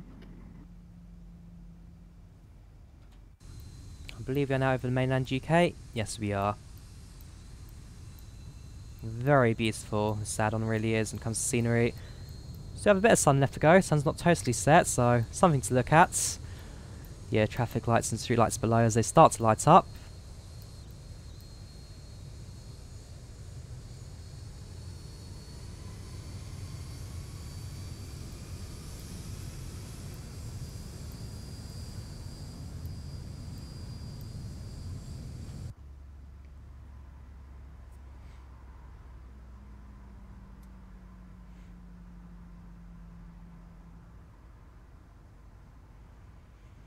Come on, over 834 rolling runway 22.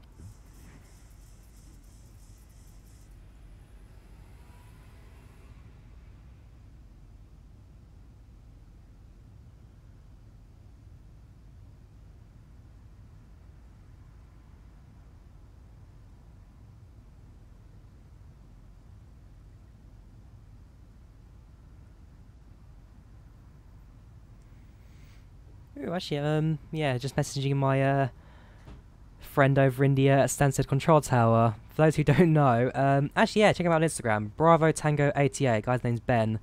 He's a photographer, and he works for Stansted Airport as the air traffic controller. He's an ATCO there, so yeah, it's always a bit of fun to chat with him. And at one point, he actually took a photo of our aircraft as it was departing. He was at the terminal having his break. Popped him a message, we're about to depart. So yeah, went up on the tower, grabbed a quick snap of the aircraft as it was pulling off. Moldova 834, school climb now, flight level 110. So if he's out there again, I'll try and pop him a message. Okay, I don't coming down, climb flight level 110, Moldova 834.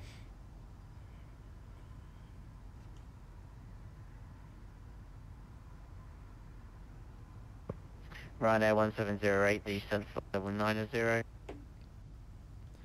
090 for 1708, Ryanair.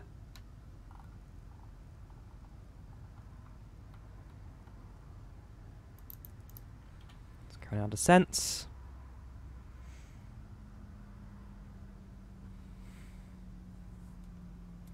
There is another aircraft just ahead of us. I'm going to keep an eye on that one since he's going to be quite close to me. Gonna make landing a bit fun.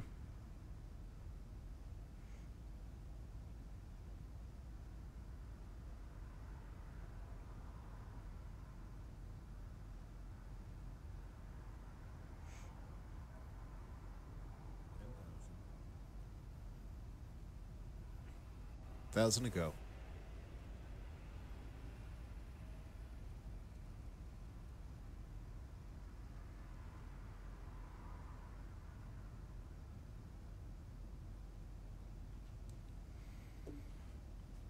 Yeah, and looks like it's a stand of choice for those arriving at Stansted. Ryanair 49 Alpha Juliet 30 track miles, descend to altitude 3,000 feet, the QNH 1027.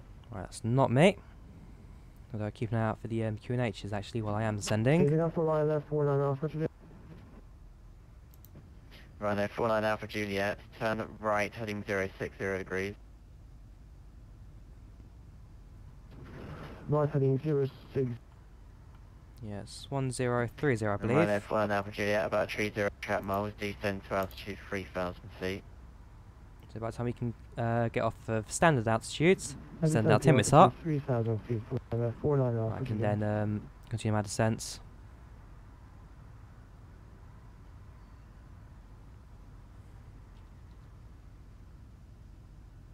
Winds are fairly calm.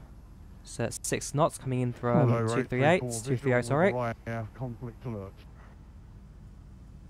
Roger. He's turning away, so it'll be fine. Okay, so now 3 miles plus 900 feet. Moldova 834, thank you. I do have an ATM I can see, sir. Oh, I love that. Yeah, so these two aircraft are fairly close to one another. It's my responsibility to report it. Traffic's now passing down my left side. Thanks very much. I can see. Oh god, this is gonna blow up. This is gonna blow up.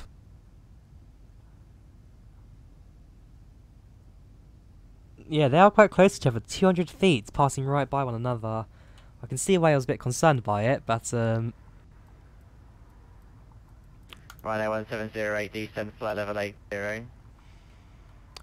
descend to 80, Ryanair 1708.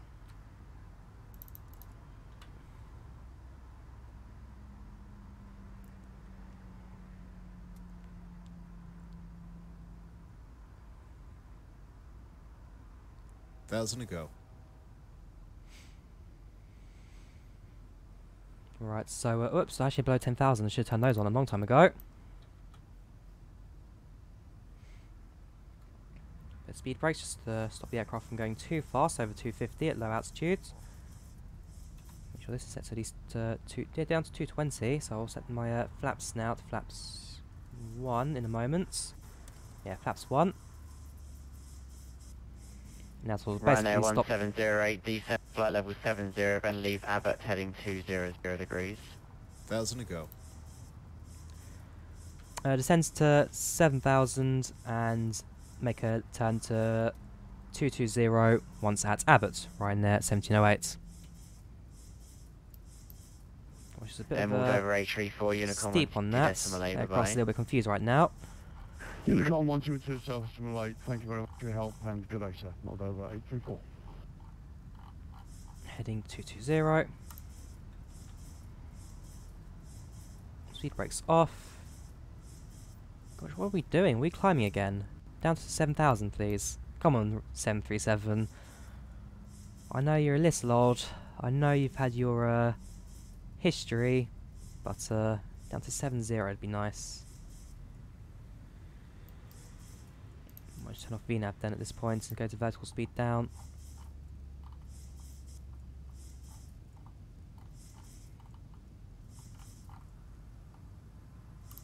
There we go.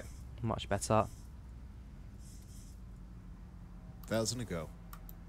So once we're at Abbott, make a left turn to Ryanair 220. Alpha Juliet, turn left heading 250 degrees, and establish localizer runway 22, descend on the glide path. You can see Stansted Airport. Got sight of that now. Left heading And 250. aircraft just going past below me there. Establish on the glide path for Ryanair 49 Alpha Juliet.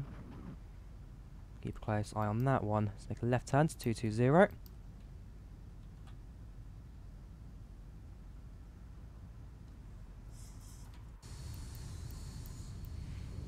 Be nice close passing this one.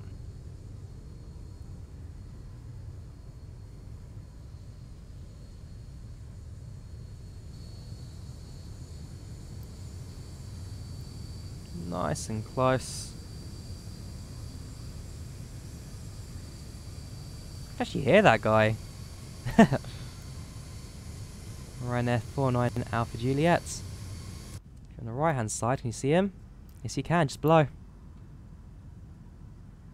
Nicely done. Ryanair 1708, that was a left turn heading 200. My apologies, left turn 200, Ryanair 1708. Ryanair 1708, about 30 miles, descend to 3000, the QNH 1027.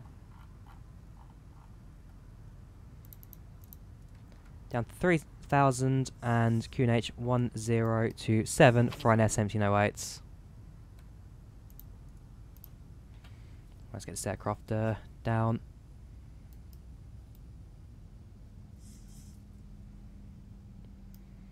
So yeah, I can kind of see what approach he's decided to go for. He's going to bring me down to the left, make a right hand turn, and connects the localizer at Stansted.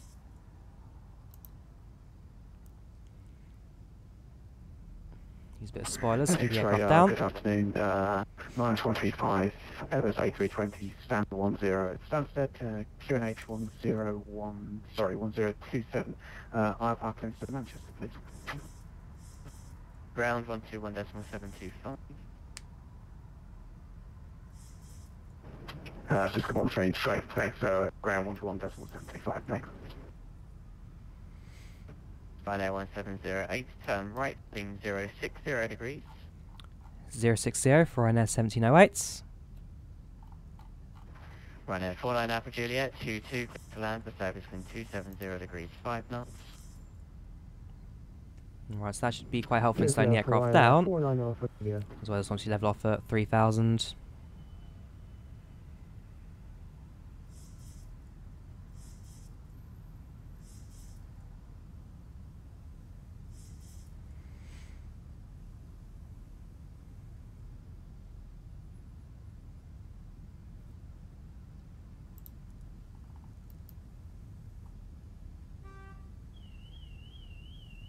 Right, passing through 4,000, 1,000 to go.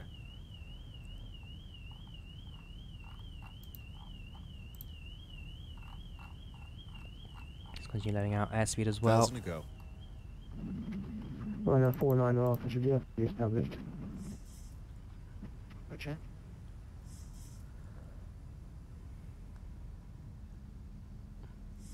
Just check now. Are we going 29 or 22 or 09? Because this current heading, not quite what I was expecting, but I know there he is on the right, 49 Alpha Juliet. So we are going to go for 22. Just going to take a bit of the long way around, to be fair.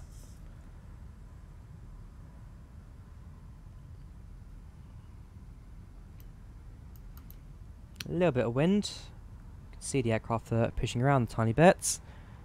Nothing too much excess. We should be alright in terms of getting the aircraft down.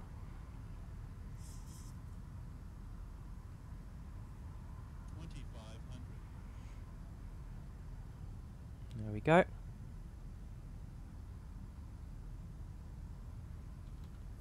So on the right hand side you can see the you will be able to see the airport momentarily. Of course you then got the roads down below. Left hand side you can see the actual is towards the city of London, more towards the north of it, not by much though. I think right hand side is the better view at this point, especially when it does actually come to crossing the airfields. Right about now actually. Okay, Ryanair 170, I need you to listen to my instructions. That was a descent to altitude 3,000 feet and right heading 060. You're now flying over the airfield, so now make that right turn heading 090 degrees. We were at 260, 3,000, we'll turn to 290 for you. 090, and the QNH 1027. QNH 1027, turn left to 090. Don't think we did anything wrong with those instructions there.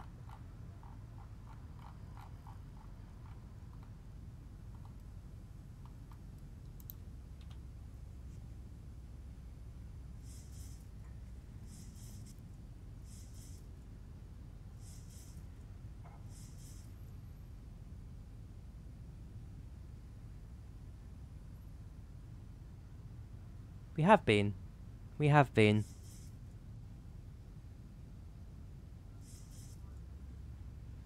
I'll put in a note for this guy. Video, make sure I've been doing this correctly. But I'm fairly sure I've been following his instructions. Other than that first one where he did the 220 was it 220260 I believe it was. Right, so left hand to 09. We'll bring the aircraft around and then come into land again.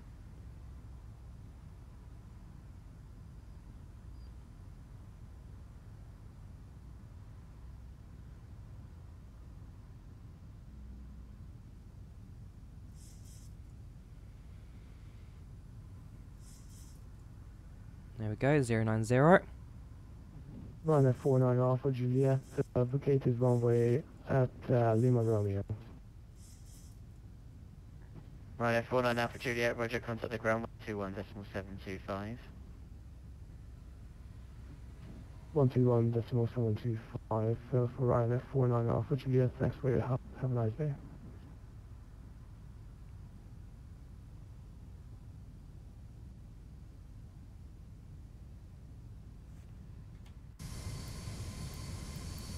The airfield is now behind us. There it is.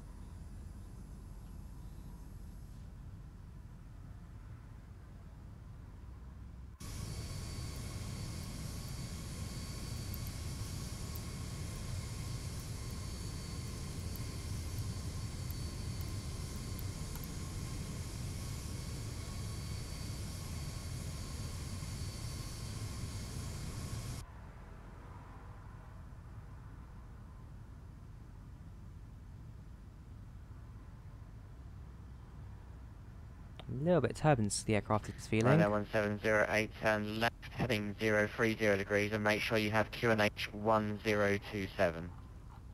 Left heading 030, QNH 1027. We're down at 3,000.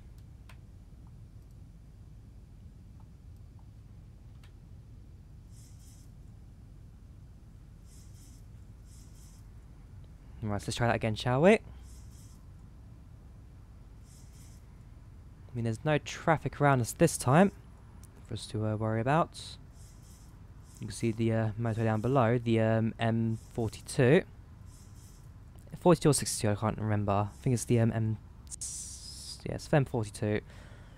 Down below, got the police car there, sirens on. You got Bishop Stansted. Is it Bishop Stansted or Bishop Stortford nearby? There's two of them. One this side of the airfield, one side on the other side. I think that may be Bishop Stortford.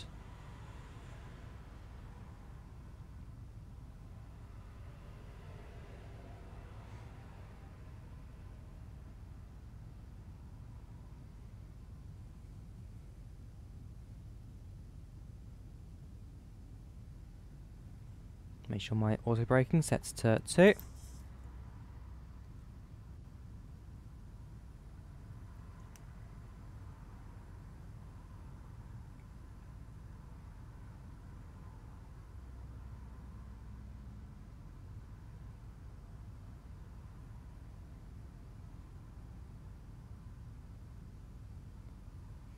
In a couple moments, he'll then give you another left turn, which will get me onto the end of the glide slope.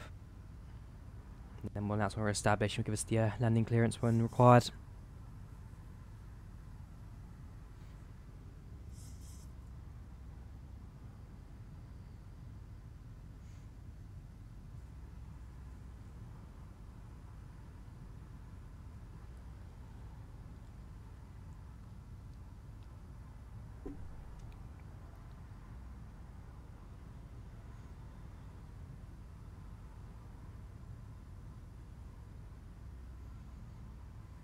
Ryanair 1708, turn left heading 315.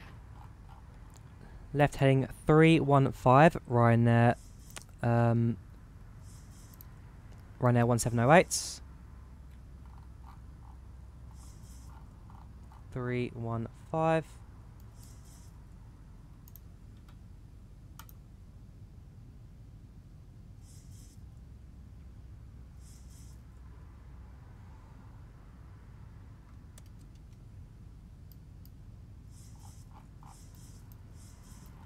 My approach reference speed for this one again, sorry. 131.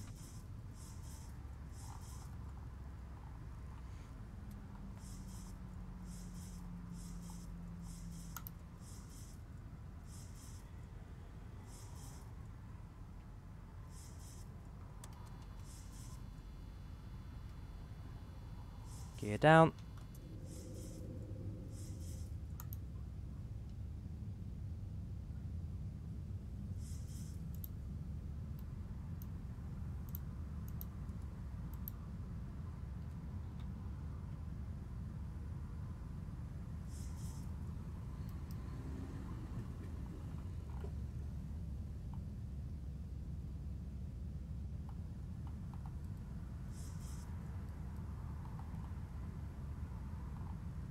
Get ourselves onto the glide slope.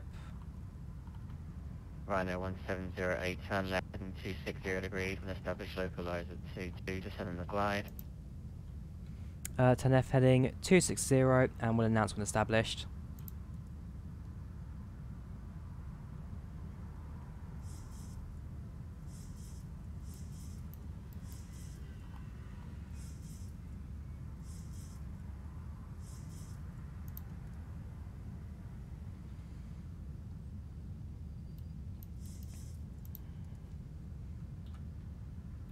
Ryanair 1708 is established.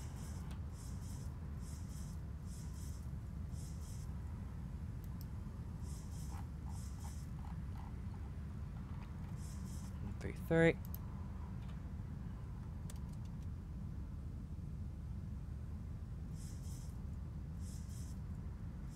Slow the aircraft down. And have ourselves ready to land. Weather's fine, wind is fine. 6 knots crosswinds. It's more than enough in the aircraft's capabilities. Then go 30 degrees of flaps. Now just a case of bringing the aircraft down. Gear is down, 3 greens, airspeed set, approach set, on the glide slope. Looking good.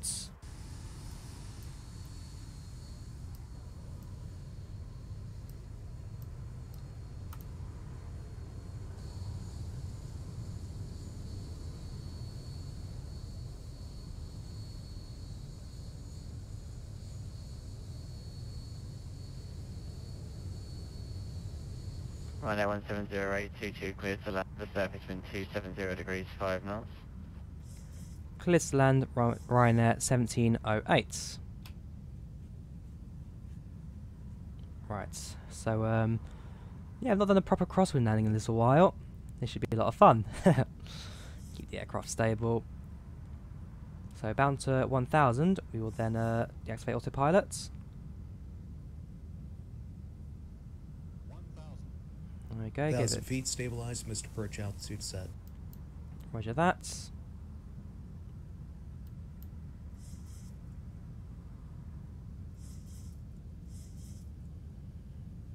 There you go, down to 800. Autopilot disengage. Auto throttle, keep that active for now.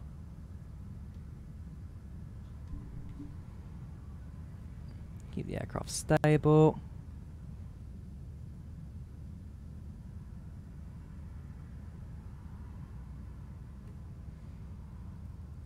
Auto throttle actually was already disarmed, that's fine. A little bit high.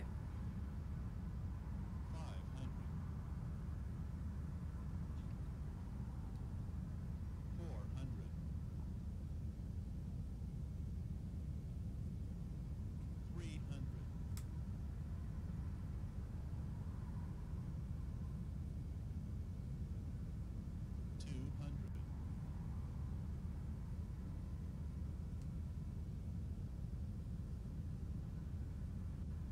Keep it stable. 100. We are committed. 50, 40, 30, 20. Six radar on 25, holding short Sierra 1. 225. 22, ready for departure. Alliance 135501, line up runway 22. 80 knots. 80 knots. 60 knots, reverse thrust Line up cut. runway 22, Alliance 135.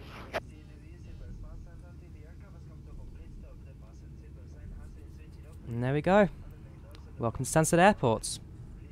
Acceptable landing at 225. Which for a crosswind I'm not complaining about.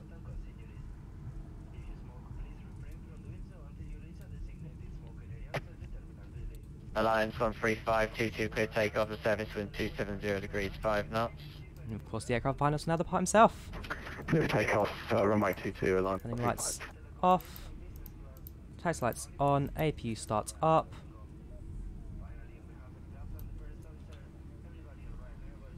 Perfect.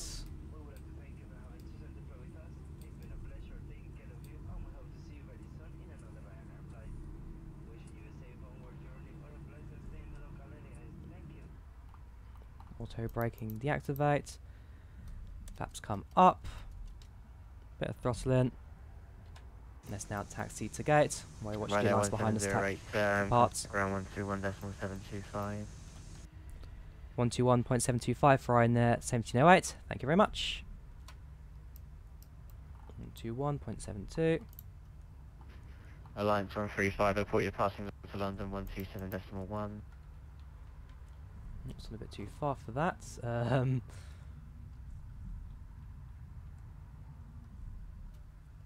double check, was that the correct frequency? Squawk box. Show who's online, make sure I'm connected to the right guy. Ground on 12172, sorry. Whoops, nope. 121.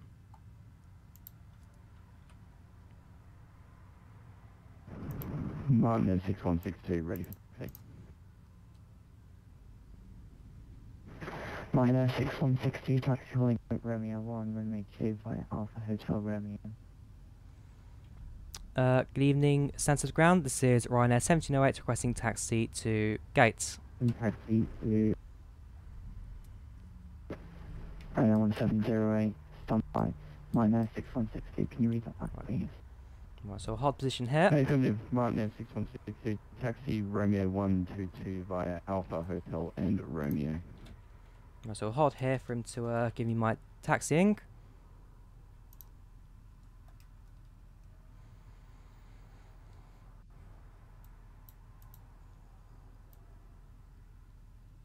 Give him a few seconds. Ryanair 85 Alpha, ready for Ryanair H25 Alpha taxi holding plate correction Sierra 1 via Charlie and Sierra. Sierra 1 via Charlie and Sierra, right. So not sure how long I'll be holding here for. I'm presuming they're just waiting for your aircraft to leave the taxiway, which give me the gap to come in. I mean, since we are an arrival flight, our priority is slightly less than departing ones, which allows them to get to their destination quickly. So I'll give it a few more seconds before I do a call again for taxiing to parking. That guy is ever so slightly floating. This is Martin S747. Right now 1708. Go. Following a Boeing 747 taxi to holding correction taxi to Stan 51 via Juliet and Sierra. Correction Juliet and Charlie. Following the 747, taxi to stand 51, following Juliet and Charlie for Ryanair 1708. See, as I was saying, that guy's almost definitely going to be in the PMDG 747 FSX, if he's flying a 74. I mean, you don't get too many people flying the default 747 in X-Plane, since it's not the most fidelity one there. And in terms of like systems and whatnot, it also can be quite basic as well. And there's no like ZIBO mod for it or equivalents either, which is a bit of a shame because it does seem like a decent little aircraft, the default 747 in this game in terms of modelling and whatnot. Ryanair 825 arms up to 6 radar 120.625. Right, so it finds Juliet, find Charlie. FX on 120 decimal 5 for Ryanair. Oh, okay. Martin Air 6162, contact FX radar 120.625. Bye-bye. Dots. 20.625, Martin Air 6162. Juliet, Bye-bye. Charlie's here. Right, okay, we're going to that little corner stand there. That makes sense. Should probably pay more attention to my aircraft, so I'm taxiing.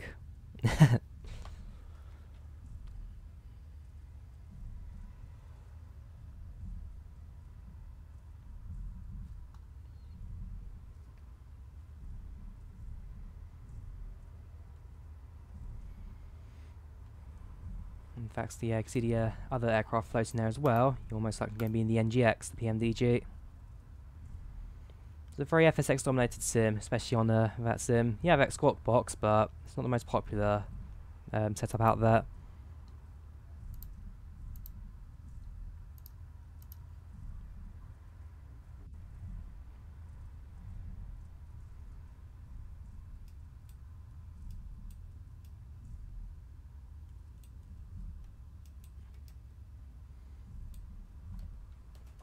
Tries the next one, I believe, not this one. Yeah, that's Bravo. Which means this one here is Charlie. Stand at 5-1 is 5-3. 5-2, right by the other Ryanair, that's fine then.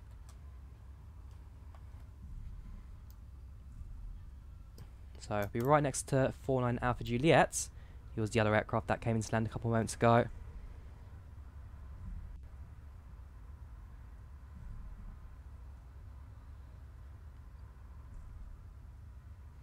So, let's make a right hand turn onto Charlie.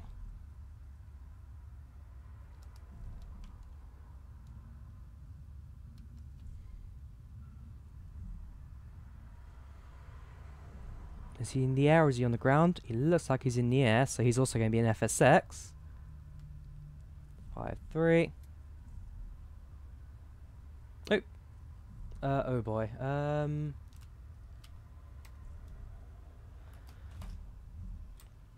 Just a heads up, grounds. An aircraft has just spawned in 5-1. I can do 5-2 stand though, if you prefer that.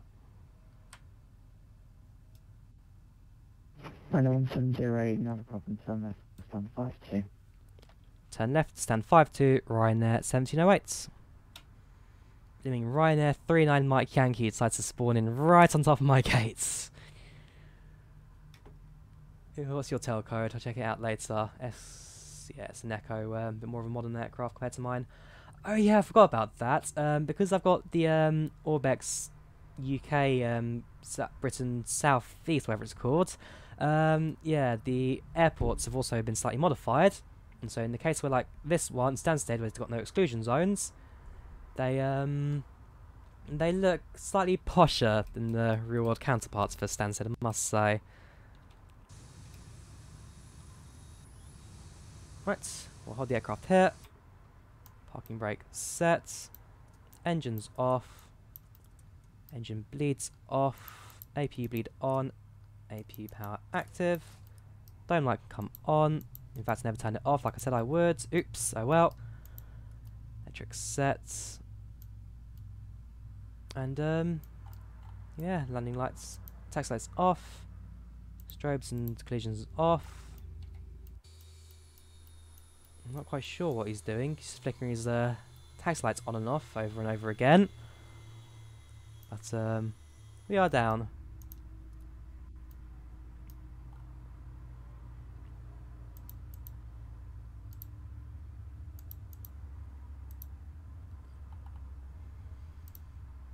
Next GPU, set chocks.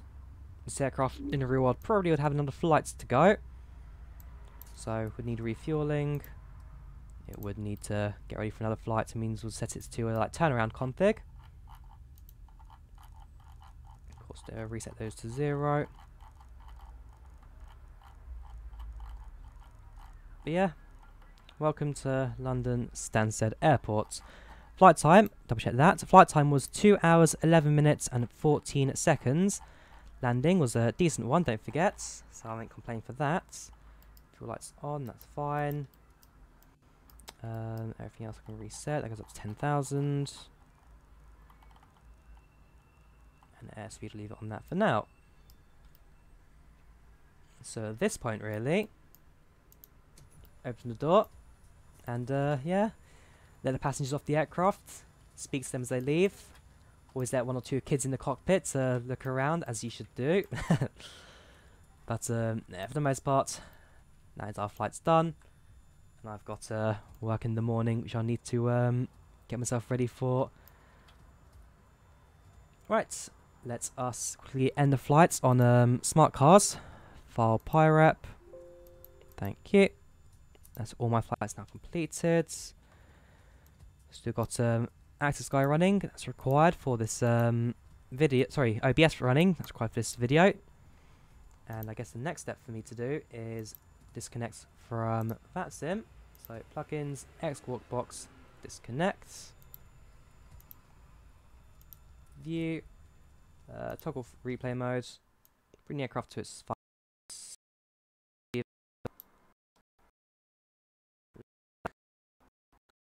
freeze on me now.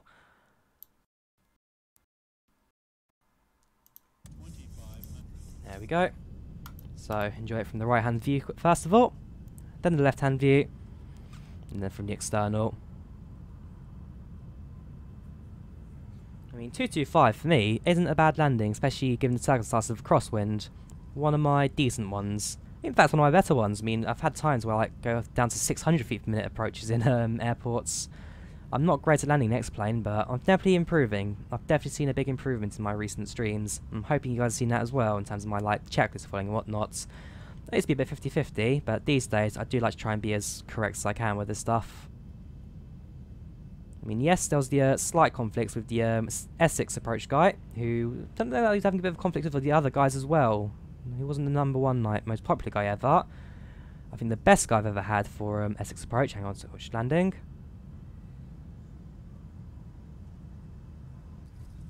Oh yeah, that's beautiful. Beautiful landing.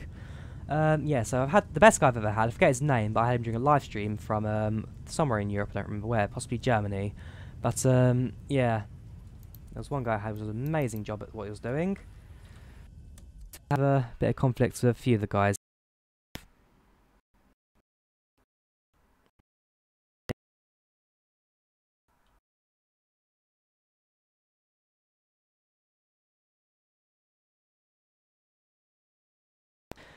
There we go. Right. Left hand side. See a few buildings down below. Again, it's a very beautiful sim, next plane. what Laminar Research have created really is a fantastic platform for flight simulation. I'm glad to be flying this one quite often now.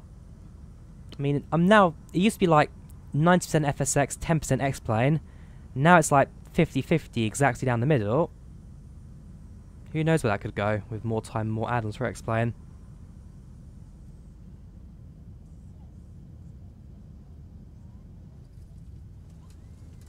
Yeah, that was genuinely a nice landing. Genuinely nice landing. I'm going to do one more from the exterior. So.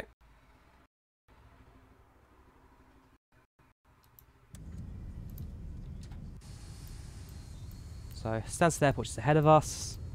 A little bit of a haze glow from the sunset. And the aircraft comes into approach now over Bishop Stortford.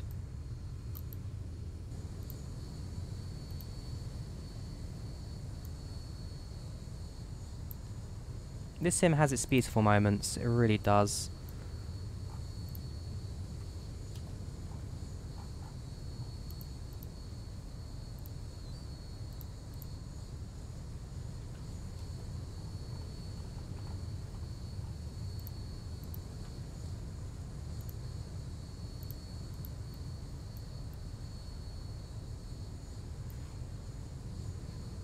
Right, so you can tell that's when I took command and control of the aircraft after disabling autopilot. A little bit of a shake there. I mean, there was a slight crosswind. It wasn't as bad as it was anticipating, to be fair. A little bit of stability was required, but nothing too mental to get the aircraft in the air. And so, final descent is soon to finish off. Final approach, short final. We have our landing clearance, we have everything sorted.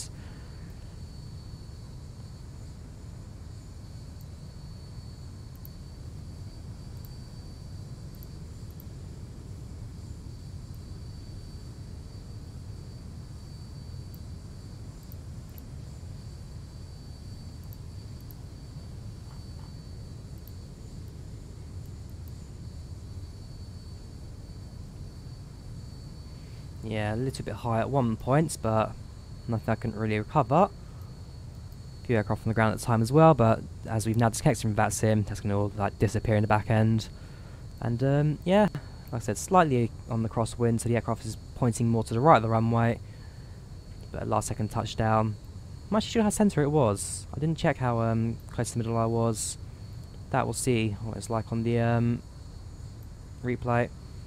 So I'm going to get landing zone and close to the centre point as well.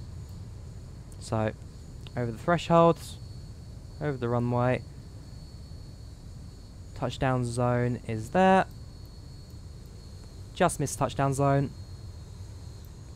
And ever so slight to the right of the centre line, but for a landing, that was pretty spot on.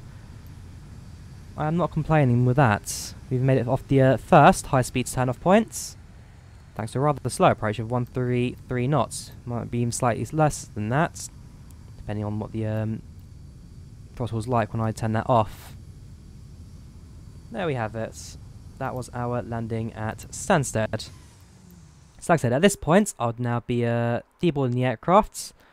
I'd be in terminal, going through board checking, and I'll be off to work tomorrow. And yeah, back to reality for a little while now, before I even think about where I'm going to go on my next holiday. Because like I said, I've been doing a few too many holidays last recent weeks. I'm starting to relax a bit more than I'm working, which is not the best way to do things. But as long as you guys are getting the quality content you're all subscribed for, then who am I to complain really? And who are you to complain as well? Because that's what you guys are interested in. I mean, like I said, I do these because you guys are interested in my flight simulator content. If you weren't interested, I wouldn't be doing this. So, yeah, hope you guys have enjoyed the video. Come on, APU. Did the APU fail? Fair enough. Yeah, so hope you guys enjoyed the video. Do leave a like if you did. Do subscribe if you're on YouTube. If you're on Twitch as well, definitely do subscribe, since that is now a feature, thanks to the Twitch affiliate modes, which is basically the main reason why I'm doing this. I know the reason I'm doing this on Twitch is I could use the Premiere tool options they have, which means I can pre-record a video and then stick it live whenever I want, aka at the same time I'm flying in the real world, which is why I do these. So yeah, Twitch affiliate status does help a lot, and it's something I do plan to use a lot more in the future. So do follow me on Twitch, links to everything in the description. Do check me out on YouTube, social media as well. I'm very active on social media now, updating you guys with exactly what I'm doing and where I'm going. So yeah, that's about that for today. Hope you guys enjoyed the video. Like if you did, do subscribe, do follow, do whatever. I'll see you guys next time. Good night.